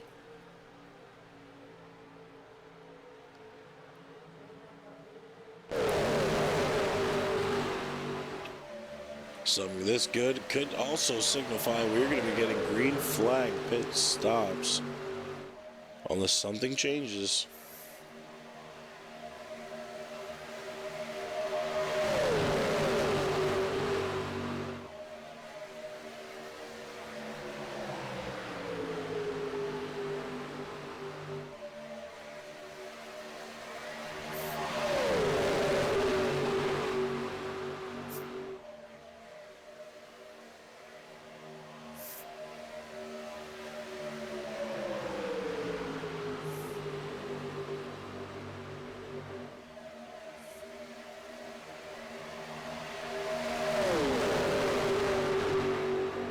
Of course, now Holloway still in the lead.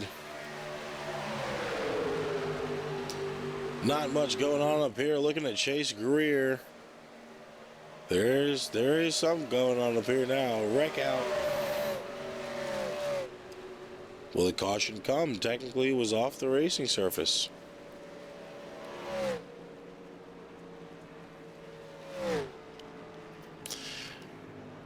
No, caution out now. Lap 68 this time by. It's going to put those drivers in pits at least a lap and a half, maybe 2 laps down. If they already weren't down, that is insult to injury.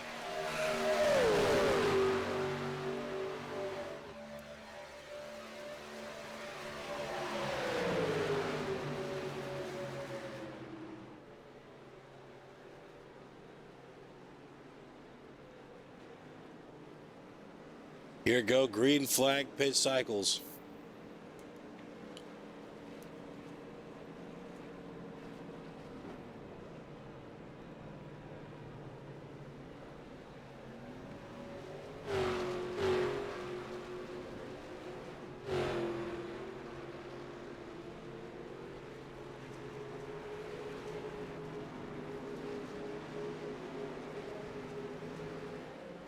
Now the green flag cycles are over for the leaders. They are coming back out and rejoining with the field.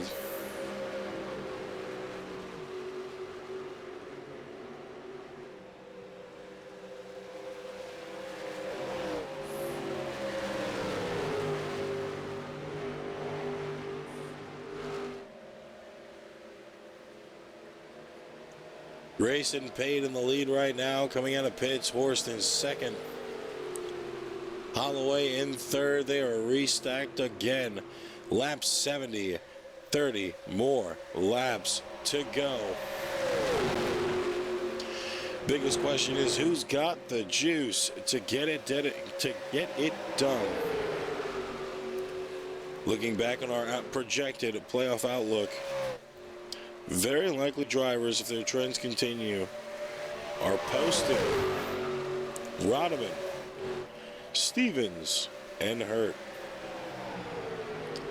And of course, we still got a lot of guys in the bubble wall.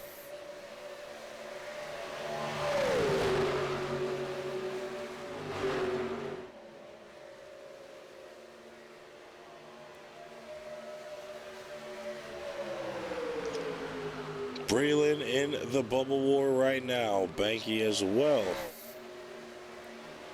in that bubble war. Hancock fighting for his position now.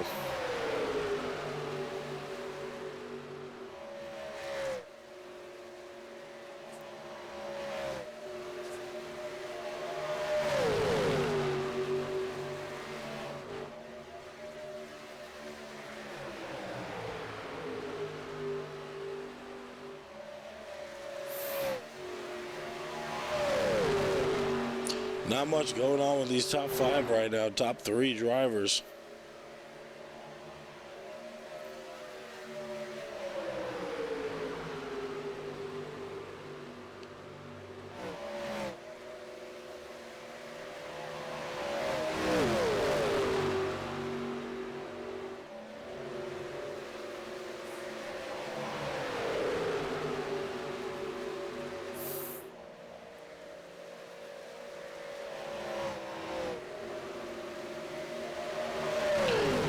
Flag pit cycles were definitely a success, I would say, here tonight. Holloway doing an amazing job holding the lead strong.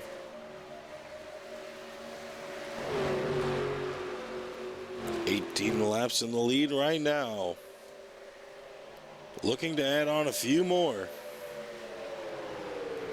Still too early to call as of now. Most likely we'll be able to get the job done in the later stage of the race, as we now have 30 to go.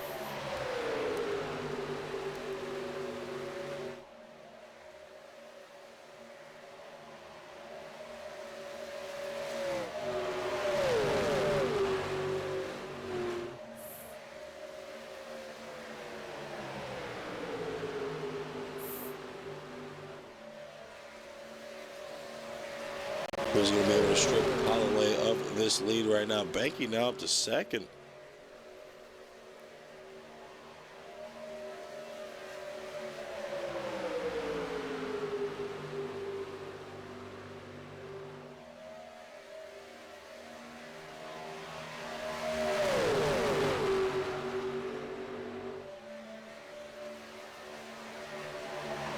Holloway in the lead, doing a fantastic job trying to keep himself within the fight here. Jeremy James in the secondary pack. About 5 cars altogether, including his. Picklesimmer, rough night. He rejoins the track in the 88, number 11.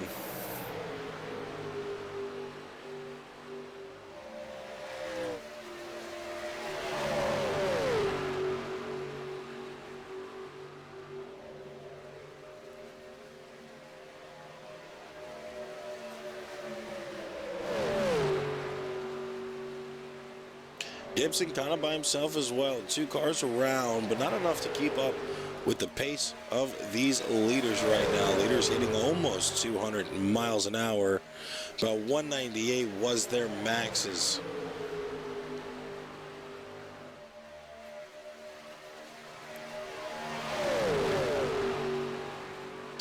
But definitely do not want to get in the way there. 25 more laps of racing, and we will have a winner for you. We're going to take it to another commercial break, one of the last few of the night, and we'll be back with ASCRL's Gen 4 at Daytona.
Basket can't defend. He's got the outside line for the second part, and he can't hold on. Going the long way around. We're going to be 3 wide for the lead as they all come to the line. Who is going to take it in the end? And here comes Lockwood. He's going to make the move to the outside. Quinn tries to force it off a little bit, but there he goes.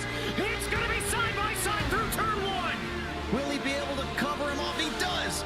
Weaving back to the left-hand side. Reynolds is trying everything. The kitchen sink is being thrown at it. They're leaning on each other. Coming into turn number 3. It's going to be a drag race through 3 and 4. Coming back to the line. Here comes Frisch on the bottom. Bouchard's going to hold the inside. Tries to be the late breaker here.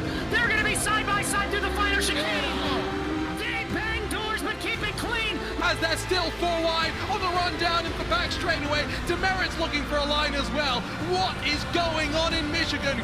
Novak into the fence. They're still beating and banging. Oh, my and to the line. He is much faster coming through there. Is there damage on Challenger? Abramitis is ahead. There's going to be a race to the line. Who is going to get it?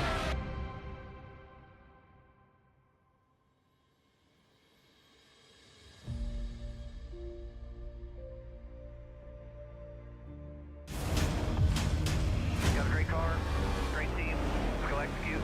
Our time. We know what we got to do. Stay in the fight between the walls. Time to turn the intensity up. Fight to the end, no matter what happens. Good day to be in victory lane. Green flag is in the air. Driving with conviction. Side by side, hammer down. The after-checks are quick. Count out anybody. Who wants it the most? We are eyes on the leader now. He is driving his guts out. Wheel to wheels, they come to the line. Victory this will be. Nobody wants it more than you. Next lap is going to end it. Does he have enough? A dominant performance. You gotta say no, baby. Let's go. Can you believe what you are seeing? Everybody pushing as hard as they can in one final shot. We gotta earn this thing right here to the end. It is all on the table. Daytona 500.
My apologies, folks. Lost it to a black screen. Was having some difficulties there. We have 15 laps to go. Banky's in the lead. I do apologize about that, everybody. Appreciate you sticking around as I try to figure out. Got a frog in the back of my throat, too. Daniel Holloway in second. Ethan Horst in third. Dalton Gibson in fourth. Poston's in fifth. Rounding out your top five.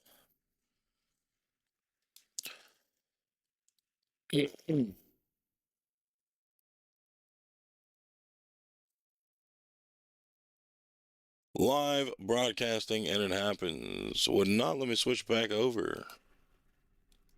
Screen was stuck.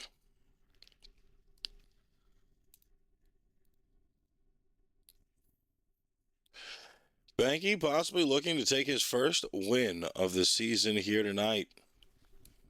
Currently in first. And it's just him and a Holloway around. They're by themselves on the track. Horst back here in third. Fourth is Gibson. Then it goes to Poston behind. Then McNeese.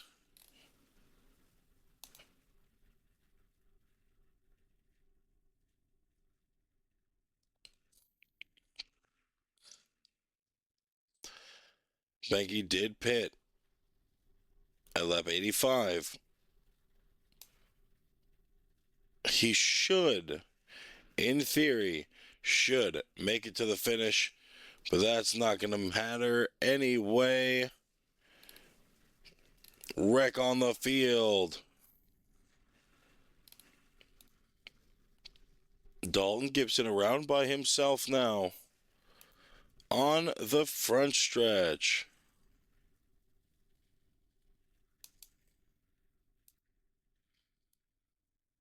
Not a good situation. Let's go ahead and check what happened. A little bit of contact. 17 straight nose dived into the wall.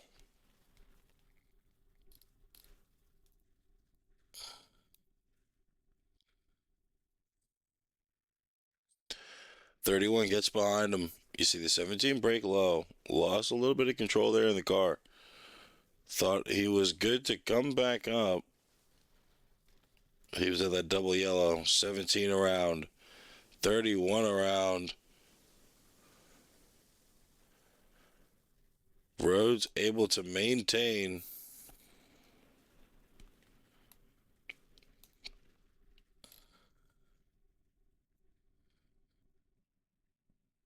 Now drivers re-racking.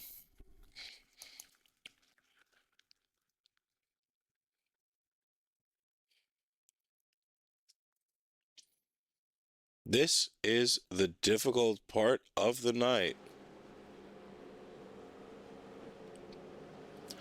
When it comes down to who is going to be able to take it away for themselves here, get the win, and walk out victorious.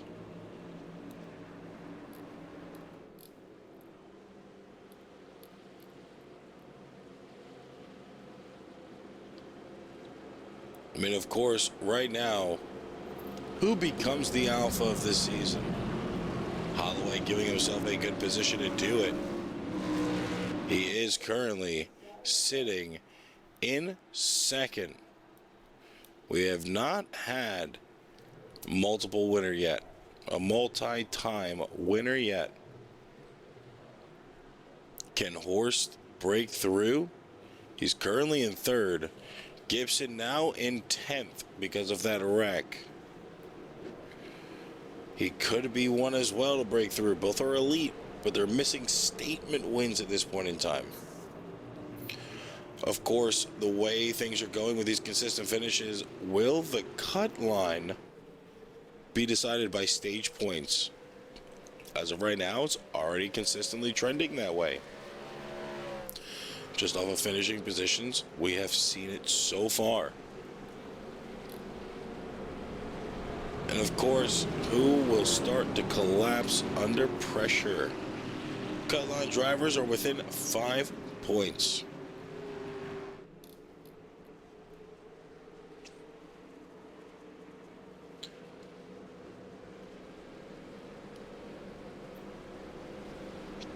Very, very tough race for a lot of drivers tonight. 9th caution out now. You saw the wreck on your screen just moments ago.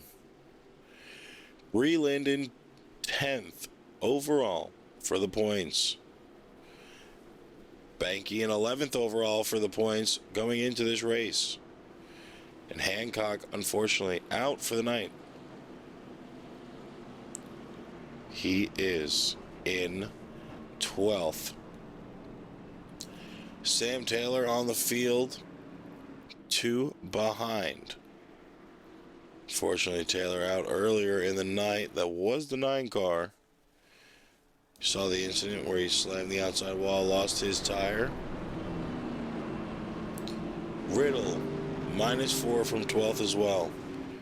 Riddle currently in 4th place. And Trevor Yates, who is 5 out. Yates is on track, but not in a good position.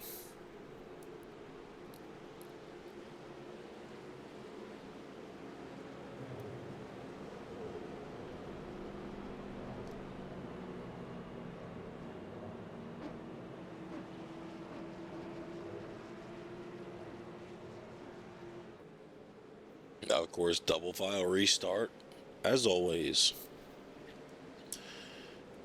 This time, Banky still your leader. McRae in 2nd. Jeremy James in 3rd. Riddle in 4th. McNeese in 5th.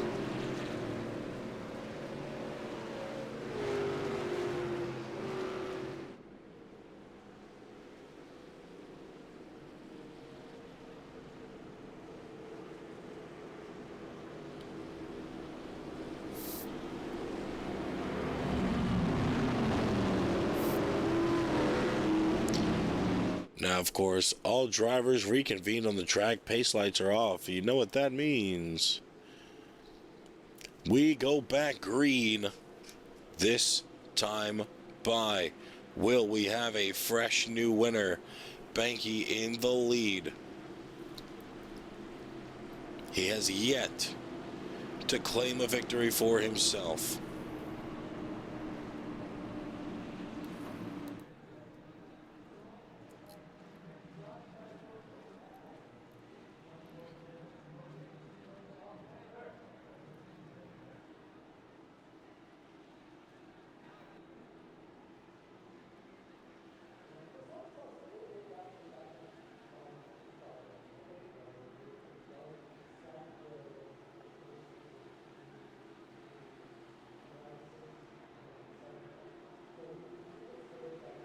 Now, pace truck.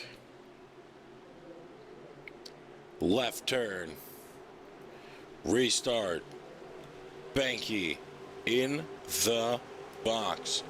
Green flag back out now. 10 laps to go. Outside looks to trying to be getting that run they've had all night. Will Banky block it? That is the biggest question right now. Topside actually not gaining much. Caution out again in the backfield.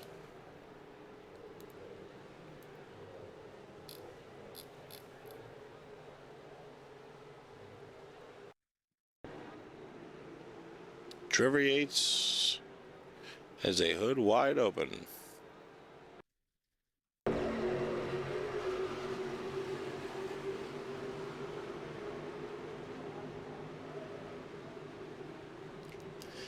Yates with crazy contact to the inside wall there. You don't see those hoods open up much. Slams the wall going head on.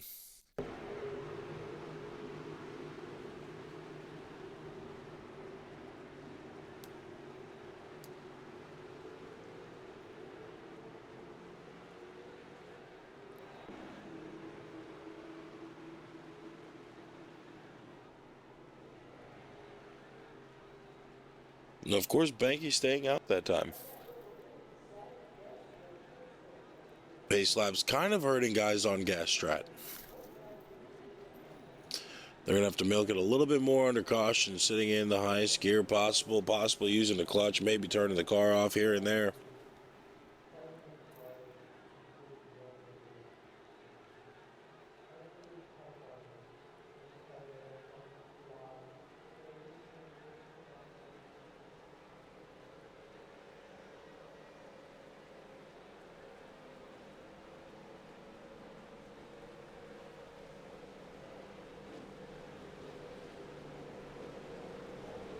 A little bit of mishaps there.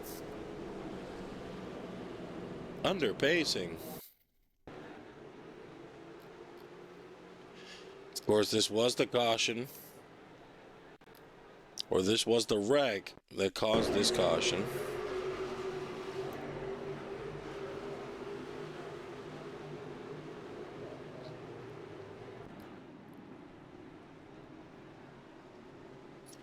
Now we are single file restart. Well, excuse me, single file pacing. Lap 93.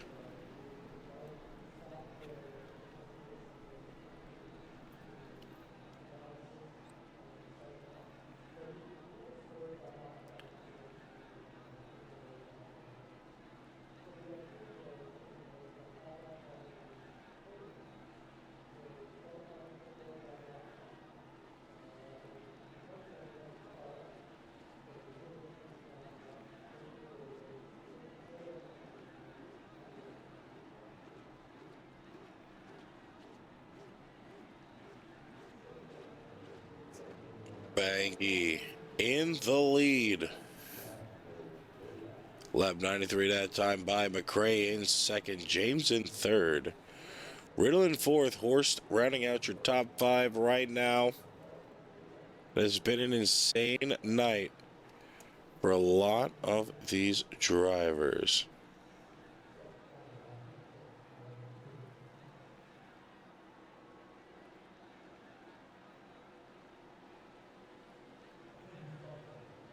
Now Banky really coming down to a fuel game. He has not pitted since lap 85.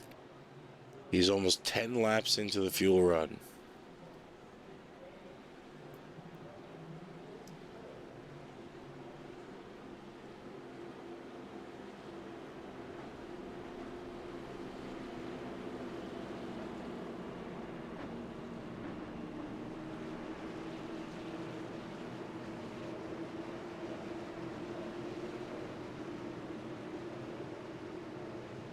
Now getting in the double file, ready to go back green. Finish this race off with a bang here. We will be green in the box next time by. With the 35 of Banky trying to find victory lane for the first time this season.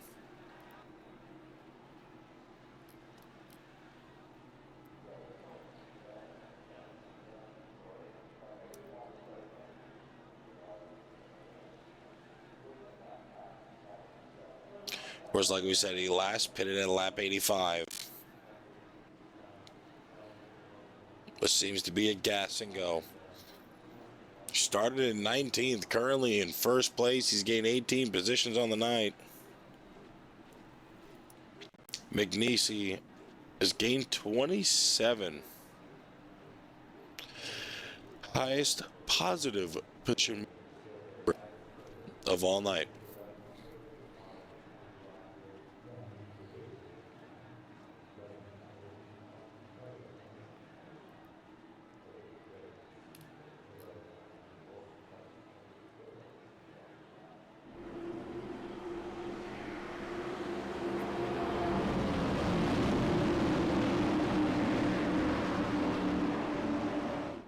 Base, truck,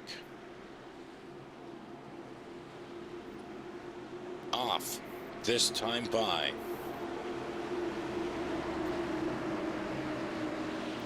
Banky, McRae taking us back to green flag in the box.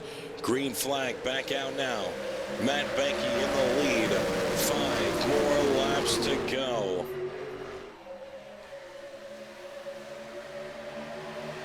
McRae dropping down to the low side, giving Banky a good push there.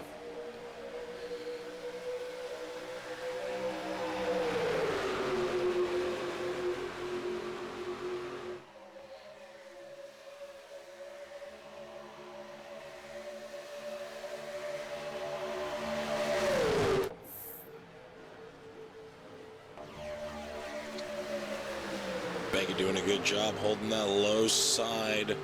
12 of Riddle trying to make the run.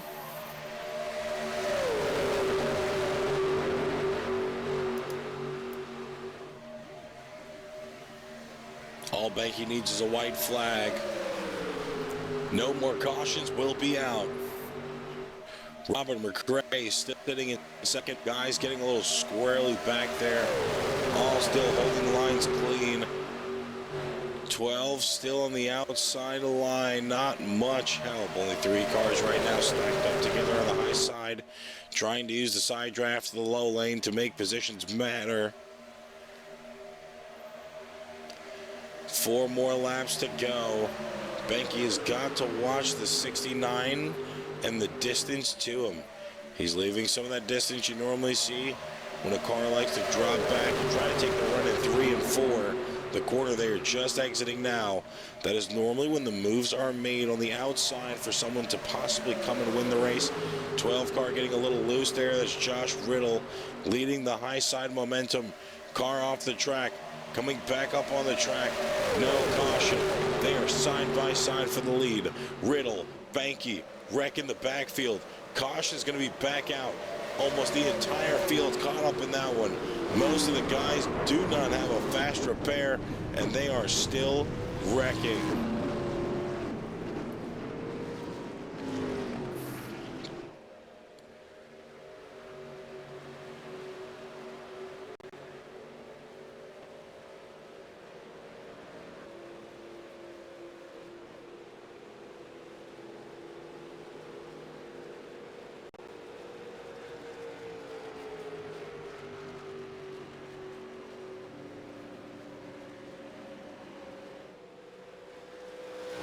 Riddle gonna be your leader at the time of the caution.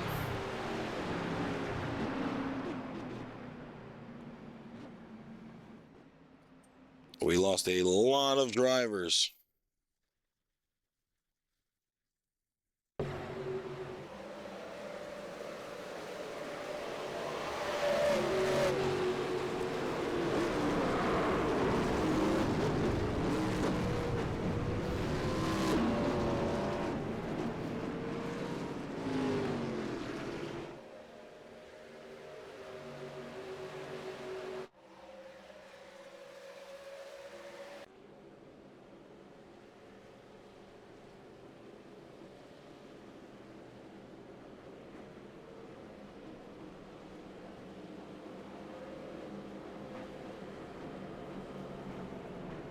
Now the question is, how many drivers stay out?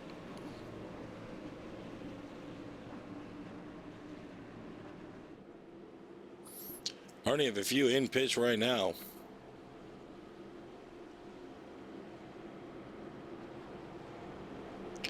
Banky technically needs to be one of the ones to go in. His fuel was almost just close enough to make a green flag pit run. Now that we're going into overtime, that's going to be tricky.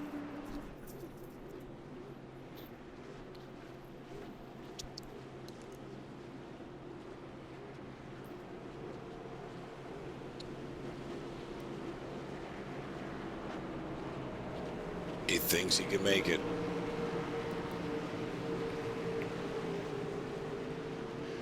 Banky going to be starting on the outside of Riddle. We do choose cone. Riddle most likely going to take the low side.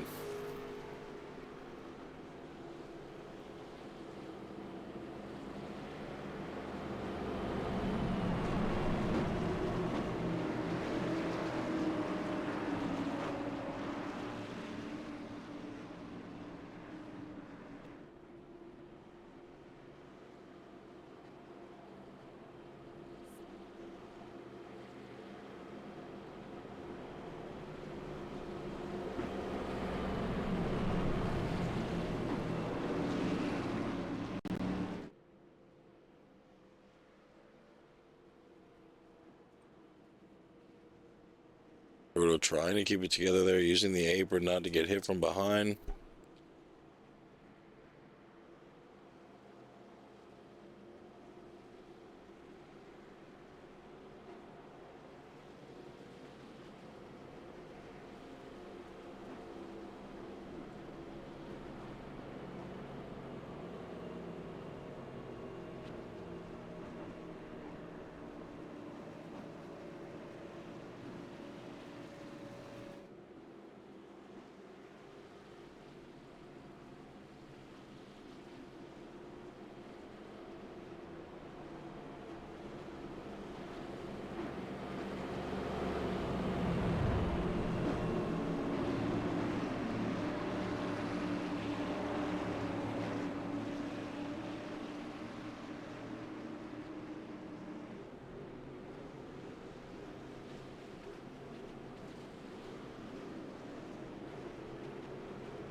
Now in choose cone position.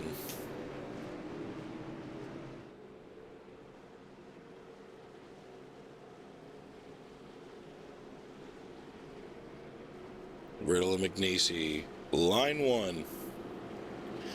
Banky just behind on the bottom side in third. Gibson and Holloway going to be sitting in fourth and fifth for this first restart of overtime.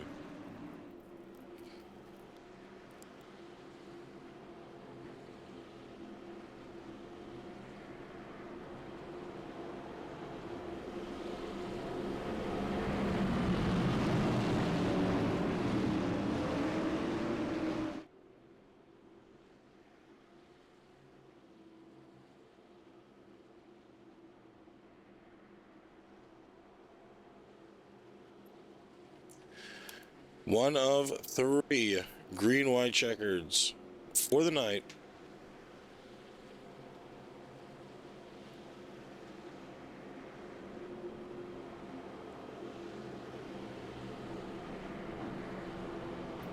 Control car will be the 12 on the bottom.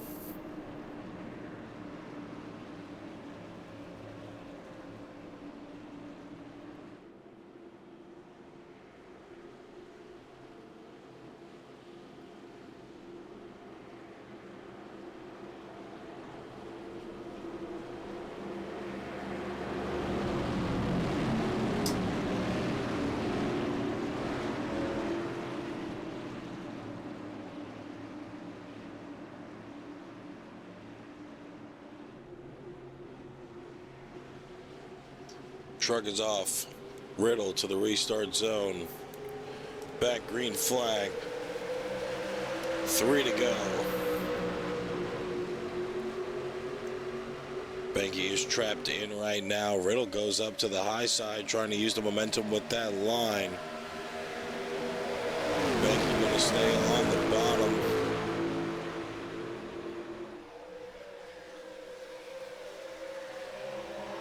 Dalton jumps out. Riddle goes back down for a block.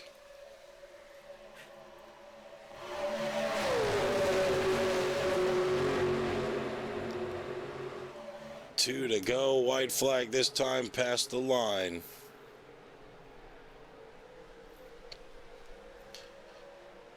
Biggest thing is who is going to get the position here. Back's kind of spread out. Gibson loses it a little bit. Banky trying to use that draft. White flag is out. No more cautions. Gibson currently in the lead. On the bottom, Banky in second, trying to think about where he needs to make a move to possibly get a win here.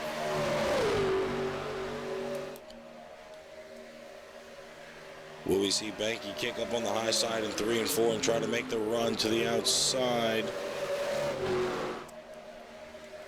Final lap. No movement. Dalton blocks when he goes up a little bit.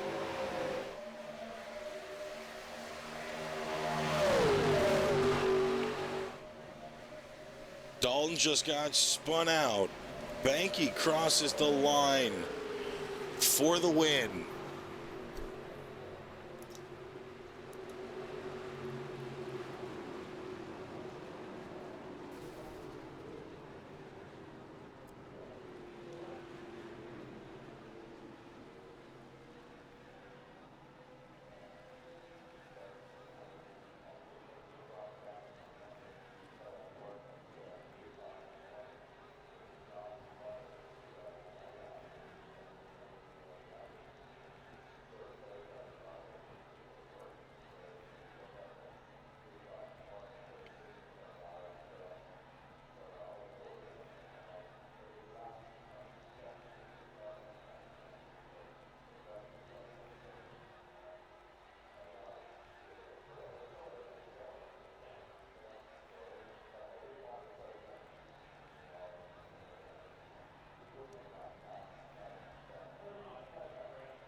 Let's go back to the checkered flag. Well, let's go to the white flag and see exactly what happened there.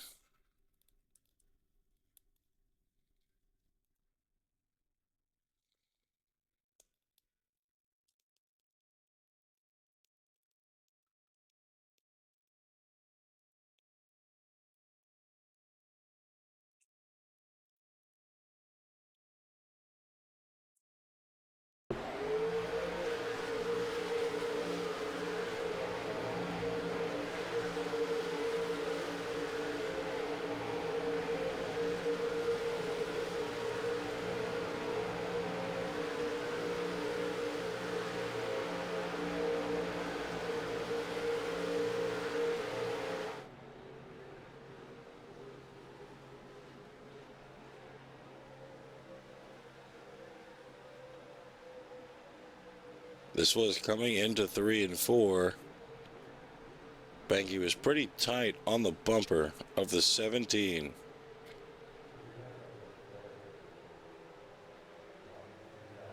'17 got a little wiggly there, which costed a lot of air time.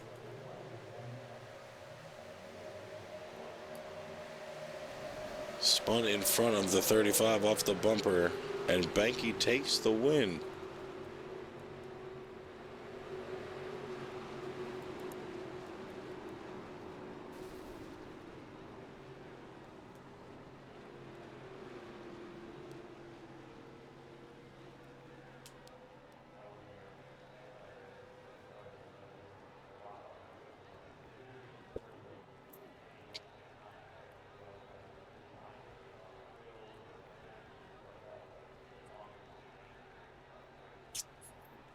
Of course, top 3 interviews, Banky, Holloway, and Riddle.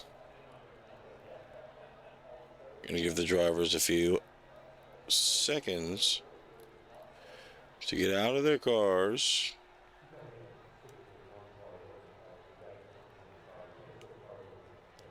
Was a pretty challenging race.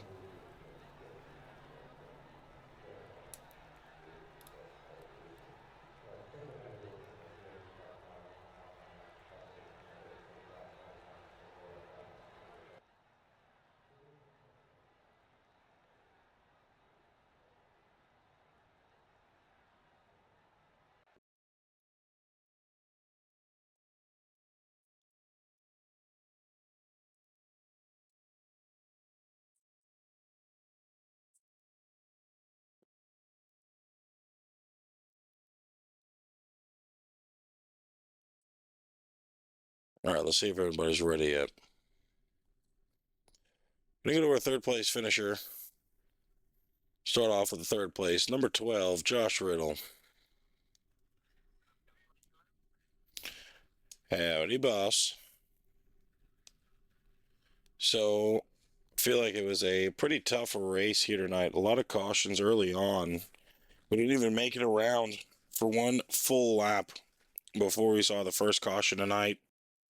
How do you feel like the racing's been? I feel like a lot of the drivers possibly struggling with each move to a different generation of car or series we move to, as it seems like we can't keep the caution counts down.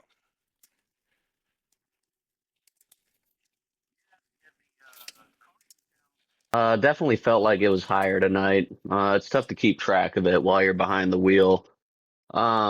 Honestly, I think it's just a Daytona thing. By the time we get to Talladega, I think we have the ability to kind of be used to the cars. It's wider. So I think it's a little bit of a product of it being the first night for a lot of these guys behind the wheel of the Gen 4.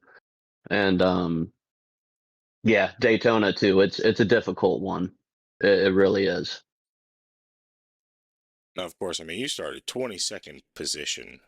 You ran a hell of a race, trying to avoid as many wrecks as possible. We've seen broken tires. We've seen toe links gone, axles gone, pickle simmer on the hood twice.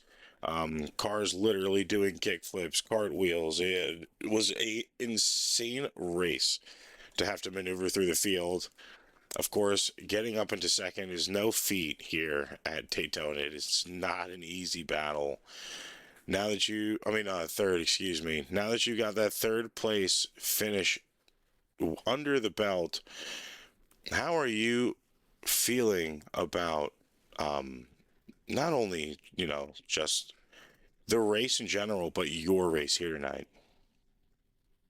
It was a tough one. Felt like we were put through the ringer. I had to use my fast repair earlier than I've ever used it. There's actually been a couple races this year where I didn't have to use the fast repair. So it was a lot. There was a lot on the line tonight for about half the race where we had to be perfect here at HM Motorsports, and I'm just happy we were able to see it to the end. These cars don't draft well. Um, and really bump drafting is not an easy thing to do. When you take these pushes from the guys behind you, it really feels like the car is about to get out from under you. Um, I'm really just happy that I made it to the end of this one. Can't believe I got third there. I got a little hairy. Thought we were going to win it for a second. Um, but again, coming out of four, coming to the white flag, I couldn't keep it down low enough as I was taking those shots from the car behind me. So I mean, I'm just stoked that we were able to get third place tonight. Really wasn't expecting it. Now, of course, with this race done, on to Talladega, halfway through the regular season, how are you feeling about where you lie now with the third place finish? I'm feeling good. I think this is just the momentum that we needed. We've been close, just outside of the top 10 most of this season. So to get third today, I feel like it's a good momentum boost. Yeah, no, it is exactly what we needed right at the time that we needed it. I'd like to see if we could try and improve that and get a win here later in the season, but it's not easy. It is not easy out here. And of course, man, before we let you go, if you have any shout outs you'd like to give to anybody, of course, we'd always like to ask. Yeah, I want to give a shout out to Alan. He is the founder of HM Motorsports. He wasn't able to race tonight. Has a sprained ankle, and then his other ankle's broken. So he's Oh, going to be God. out of commission here for a little while. Yep. So to get the first podium for HM Motorsports on a day like today, where we had to, kind of represent for Alan, really means a lot. This IGG paint scheme that he made, for me, really appreciate that. It's an audio production company me and my buddies own. So tonight's a really special one. Um, Shout out to Alan, HM Motorsports, my teammate in the number two. He was up there all race, and yeah, no, just really want to thank the team for putting me in the spot. Well, of course, congratulations on your finish here, top three. Man, it was a difficult race to have to navigate, maneuver. Of course, you were one of the lucky ones to be able to make it to the end. So, congratulations on that finish. Definitely look forward to seeing what you're going to do back in the Gen 4 cars when we go to Talladega next week. Yes, sir. Thank you very much. You have a good one. That was our third place finisher, Joshua Riddle, first podium finish for the team. Now looking to one of the most dominant drivers here so far this season. Doesn't seem to be changing anytime soon. There's a 21 running the 38 M&M scheme tonight. Daniel Holloway. Hello, kind sir. Well, first off, man, great paint scheme. It was actually nice to see a lot of the vintage paint schemes from this generation on track tonight. Yours being one of them. You don't really see many I guess you can say Ken Schrader, Elliott Sadler throwbacks on a 38. So it Yeah, was for sure. enjoyable watching it. Yeah, I did not have the Hershey Kisses on this car because I just bought the car tonight, and because I thought it was a different car, but so I throw on and I figured the red, white, and blue M&M's car real quick, and I know the number didn't match, so I didn't realize that, but it'll be a different one next week, that's for sure. Now, of course, you are about the hardest damn driver to keep up with right now when it comes to your consistent finishing positions. Of course, you've already got a win under your belt. You are the guy they are fighting for. It is you versus the entire field. You already have one win, now 5 top 5s and 5 top 10s, 20 stage points, not including tonight. And you have not finished outside of the top 10 yet. You are literally the most complete driver on the field. Early championship favorite, but hasn't dominated the wins yet. Of course, still early in the season. We still have 5 more races to go. But with you being as dominant as you have been, especially with your finishing positions, how do you feel about your championship run? Right now, so far so good. Top 5s each race. That it's more. You don't have to win a race to win the championship. I've done that in a different league, and it's just consistent. Top 5s, top 10 finishes, staying up there, leading laps, and everybody says I still have the golden horseshoe right now, which that last caution, I know I got turned and I was sideways and ended up still went straight ahead and restarting 5th there. So that was pretty interesting on that save there. So again, I think the horseshoe is still there.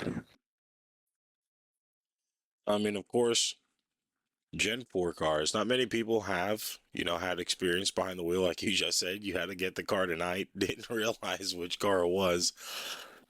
Now looking, the race is over and we're able to actually look at the racing on field. Do you feel like a lot of what we saw tonight, caution-wise, was due to, just a lack of experience in the cars with the guys, which is also, kind of what we were looking for here, not to give an easy win, really to shake up the field? The draft is definitely different on this car than the other ones.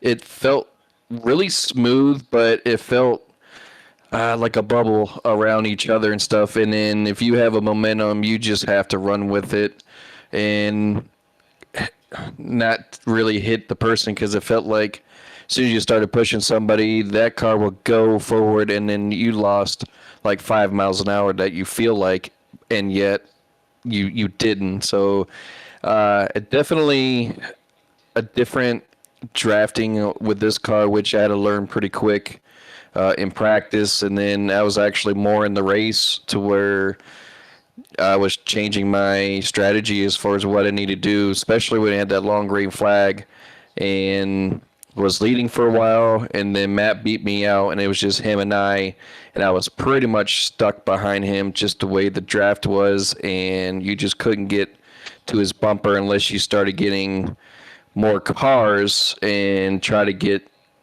a momentum, but that was hard to pass with a few cars like that. Now, of course, these cars are a lot different, like you were saying. 900 horsepower these cars are pushing on the track compared to the 670 to 500 range that the next gens will. And, of course, trucks do no match to these either. Do you feel like that 900 horsepower engine under the hood really made a difference on your throttle control, especially within draft in the packs? Honestly, in the draft, when we were driving, I was sitting 34th before that long green flag, and it was constantly on the foot. It wasn't really you were saving any fuel. If you were 4th place, 2nd place, it was still the same. When I was leading and I was getting with my other teammates and asking him how much fuel they got, and we were pretty equal as far as the fuel, right? So that did not change anything. So it was pretty much foot on the pedal and get that momentum as far as that. So that was another thing that we just learned tonight on this car too, for fuel strategy type.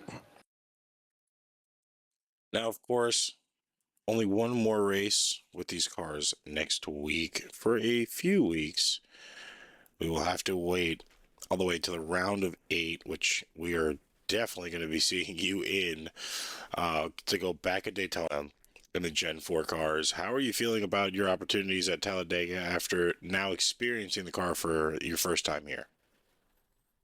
I think the racing will be better next week with this car, since everybody kind of knows and feels on this car. Should have a lot less cautions, hopefully, but everybody's just learning these cars and stuff. And one thing too about this car, when you get damaged, boy, you get damaged and it slows you down. And I don't know in the broadcast if you saw it on some of the wrecks and stuff like that, and you got rolling tires going down the track and stuff alike. So we're just teasing whoever lost their wheel, or clean up an owl, whatever card number you were. So just throwing little jokes out there. Hood would flop out where you couldn't see anything, which I think that's pretty cool. But the damage model is totally different on this one than compared to the others.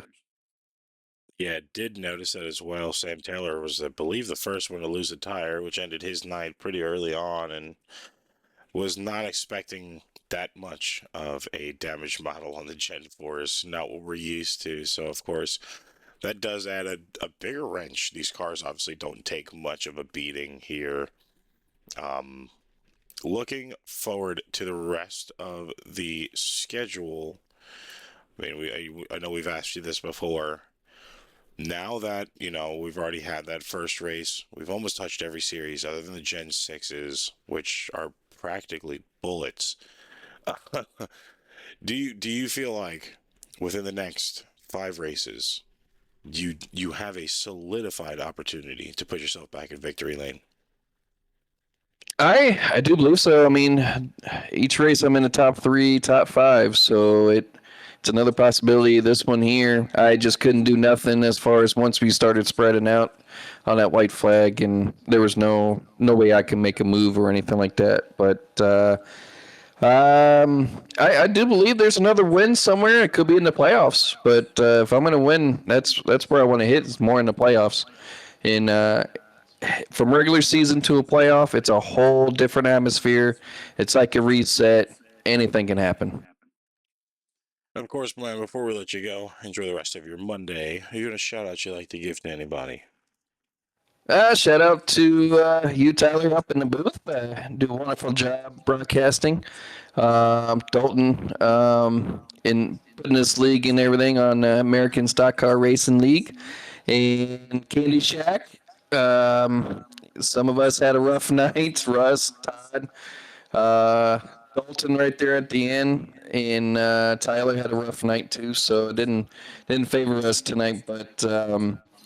And everybody who came out tonight, as far as all the drivers, and I know after that stage, and it gotten a lot better as far as race-wise and spread out more. And everybody who's watching out there, friends and family, shout out to you guys enjoying it, and we'll get there better. That's for sure.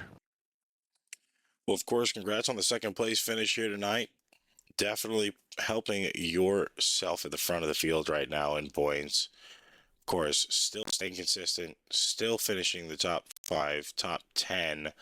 That has not been broken yet. We don't expect it to be broken. So definitely looking forward to seeing what you're going to be able to do now with a little bit of possible redemption as we go to Talladega in the Gen 4 cars. Oh, for sure. I thought tonight was going to be my first night being out top 10 when I had to use my fast repair early in the race, but kept it clean since then. But I know it's coming. It's coming soon, so hopefully it's not in the playoffs. Hopefully not, man. Well, hopefully we're talking to you next Monday as well. But until then, man, we hope you have a good one. You too. Oh, yeah, shout out to Matt Mankey for his first win for the series. All right, Holloway, you have a good one, man. That was our second place finisher, Daniel Holloway, points leader, most consecutive driver at this point, consistent across the board. Now trying to really solidify the rest of a regular season for him, looking for that playoff run indeed. But now, one more person interviewed tonight, someone that has been in the bubble like we talked about earlier, was one of those 3 drivers, really, or one of the 5 drivers, fighting a bubble war. Was able to get the first win tonight, and that would definitely help him in points. That being the 35 of Matt Banky. Oh, hi, Tyler. What's up, Matt? Do you realize how big of a win this is? Oh, for sure, especially in the Gen 4 cars, man. So, not only that, but this is my first win in this league, and I've been in this league for about 4.5 seasons already. Good Lord. Yeah. It's Yeah. about time. It's not the way I wanted it, but it's about damn time. Well, I mean, definitely a cold streak broken there will definitely help you because you were one of the 5 in the bubble war going into it, of course.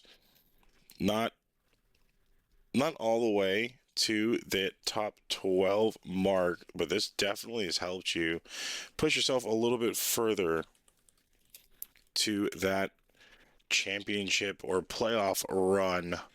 Of course, it was a pretty difficult race tonight. I believe it was 11 cautions in total. A lot of wrecks, a lot of damage to these cars. Of course, different damage models. Not many people were prepared for. Of course, Gen 4s really don't get run much, so that it is a very challenging car to have to take on. What was your strategy really coming into this race? So, it really changed after that lap 1 wreck. I ended up getting caught up into that. I ended up with 5 minutes of optional damages. It took me 3 or 4 yellows just to get caught back up to the field. I spent maybe 3 yellows repairing the car, going a lap down, and then getting the lucky dog after getting the car repaired. And then it was just a matter of just surviving. Once we hit that halfway point, I was like, well, I don't really have much else to lose at this point other than maybe try to get into the top 10, which I did. And then it was something happened. Like, I think that's what right about we started going green, and I just ended up getting in the mix with Candy Shack and just riding in the middle of them. No, of course, there when that last caution came out to put it to overtime, it puts you out of the lead and in the low line. Of course, Daytona being a track where that high line really does be the biggest benefit. Did you kind of feel like it was really solidified for you to possibly get the second and not the win, kind of being trapped in there for a bit? I mean, we expected, or I expected at least to see, that possible high side run coming into 3 and 4, but you actually decided to stay behind Dalton, and then Dalton getting loose broke himself over your nose, which gave you the win. Were you just comfortable pushing the 17 to the win, or were you gonna make a run there on the straightaway? So, like once I fell out of that lead position, once I fell back to third, it was I felt like I didn't have a choice, but I was being told it was my best opportunity to get the win. And then so with knowing that how Dalton drives, that's why I stayed behind him, because that was my best shot of being able to make a run and try to get around. I'm coming off of 4. Unfortunately, he, made the slight move down to the left off of 4 across the nose. I still apologize for that. That's not how I wanted it. But I'll just take him how I can get him. Now, of course, it was a little bit of a nail biter there, with you in the lead with those last few cautions. You last pitted on lap 85. These cars were probably getting about 15, maybe 18 to the fuel run. and it was pretty close for you, I would assume. We didn't really see you burn it out, which means you were probably out of gas. Did that overtime caution that came out kind of make you nervous on your gas mileage? So once those yellows at the end of the race was actually starting to fall, what I was doing is I was clutching the car and turning the car off. Once we hit that first green, white, checkered, I actually still had 6 laps of fuel available to me, believe it or not. And then once we finished the race, I shut the car off in front of Holloway, and that put me in the wall, damaging the car.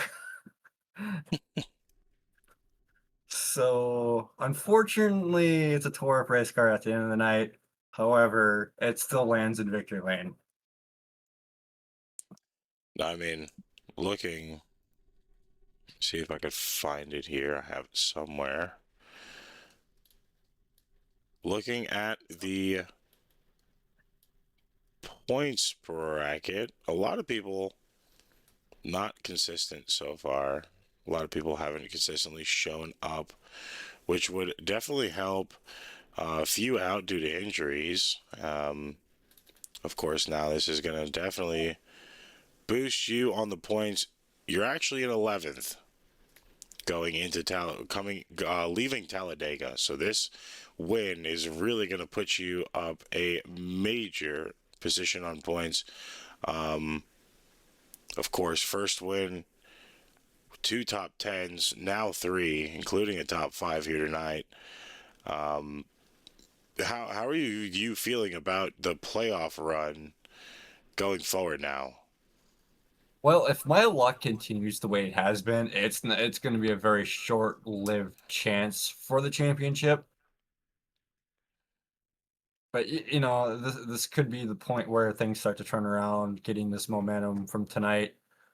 We felt like we had a bit of momentum with having all 4 cars just about finished last week, and then this week we tore them back up. So hopefully next week we can get back on that finishing pattern and keeping the momentum moving forward as a team, and definitely keeping my car in one piece is definitely going to help that situation, trying to get into the playoffs and stay there. Now, of course, halfway through the regular season here, only one more time to go to the Gen 4 cars until the playoffs. Back at Daytona, so right back in the wheelhouse for you here. Of course, moving to the Xfinity and Gen 6 to finish out the rest of the season after the Talladega race next Monday to finish out the Gen 4 run. It took you a while to get this win, but of course, once you get that win, you don't want to just say that, it'll probably take a while to get another one. Do you feel, not only, kind of a 2-part question, do you feel like this momentum will help you into Talladega with the Gen 4s, and do you see yourself getting another possible win, just being in the right place at the right time before that first playoff race in the trucks? Momentum wise, I think this is going to be huge for the team. It was last season when the team had a win. As far as me personally getting another win, yeah, it might end up being a while. Do I feel like I could probably do it again here this season? Absolutely. No, I'm getting one again before you. Yeah, there's that too. So that was the person who didn't show up tonight, but that's all right. Now, going forward, I mean, we've touched almost all series, all generations. Xfinity's next, Gen 6, and then it's just a slew in the playoffs. What personally is your golden horseshoe manufacturer, really? I mean, well, not manufacturer, but I guess car. We're going to at least 2 we haven't touched yet, being Xfinity and Gen 6. I feel like not many people are comfortable with Gen 6 either. So where do you feel like you'll be able to perform the best, even if it's not the win, just alone off the finishing position? So car-wise, we are actually starting to get into where the cars that I'm most comfortable with the the Xfinity car or the O'Reilly car, and then the Gen 6 car. Once we get back to the next gen car, I'm going to struggle because I've never been able to find that speed in that car specifically. So between the next gen, the truck, I might struggle. The Gen 4 Xfinity and the Gen 6, I feel like I have the most momentum with. There have been times I've been in the lead with both of the Xfinity and the Gen 6 cars. However, I just made dumb mistakes and ended up getting myself wrecked in the past with these cars. So we're going to try not to repeat that situation. Of course, man. Before we let you go and enjoy the rest of your night with a long-awaited win, do you have any shout-outs you'd like to give? Where do I start? You for doing the broadcasting. We have what? VMT collectibles on whatnot. You as well, selling collectibles on whatnot. T. Elliott, heating and cooling, decals, custom paints, I think it is. Racing paints, Bree for, joining me just about every night on this situation. And the absolute biggest one to the rest of the Sandcastle team. Without them, this team would not exist. Especially sticking together through probably some really tough racing across the board, from the endurance stuff to the dirt to the super speedways to the overall week to week racing. You're missing somebody. And that should be about it, other than the rest of the admins here that put this on every week and put up with. Well, they definitely put up with a lot of stuff. Yeah. Well, of course, man. Congratulations to the long-awaited win.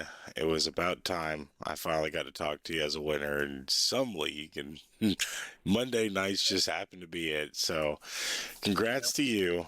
Definitely look forward to seeing what you're going to do with the rest of the season. Now you've kind of solidified it a little bit better on points to be in that top 12. Thankfully, you won't have to worry about the next gen until the first Final Four race at Daytona. So you got time to not have to worry about that.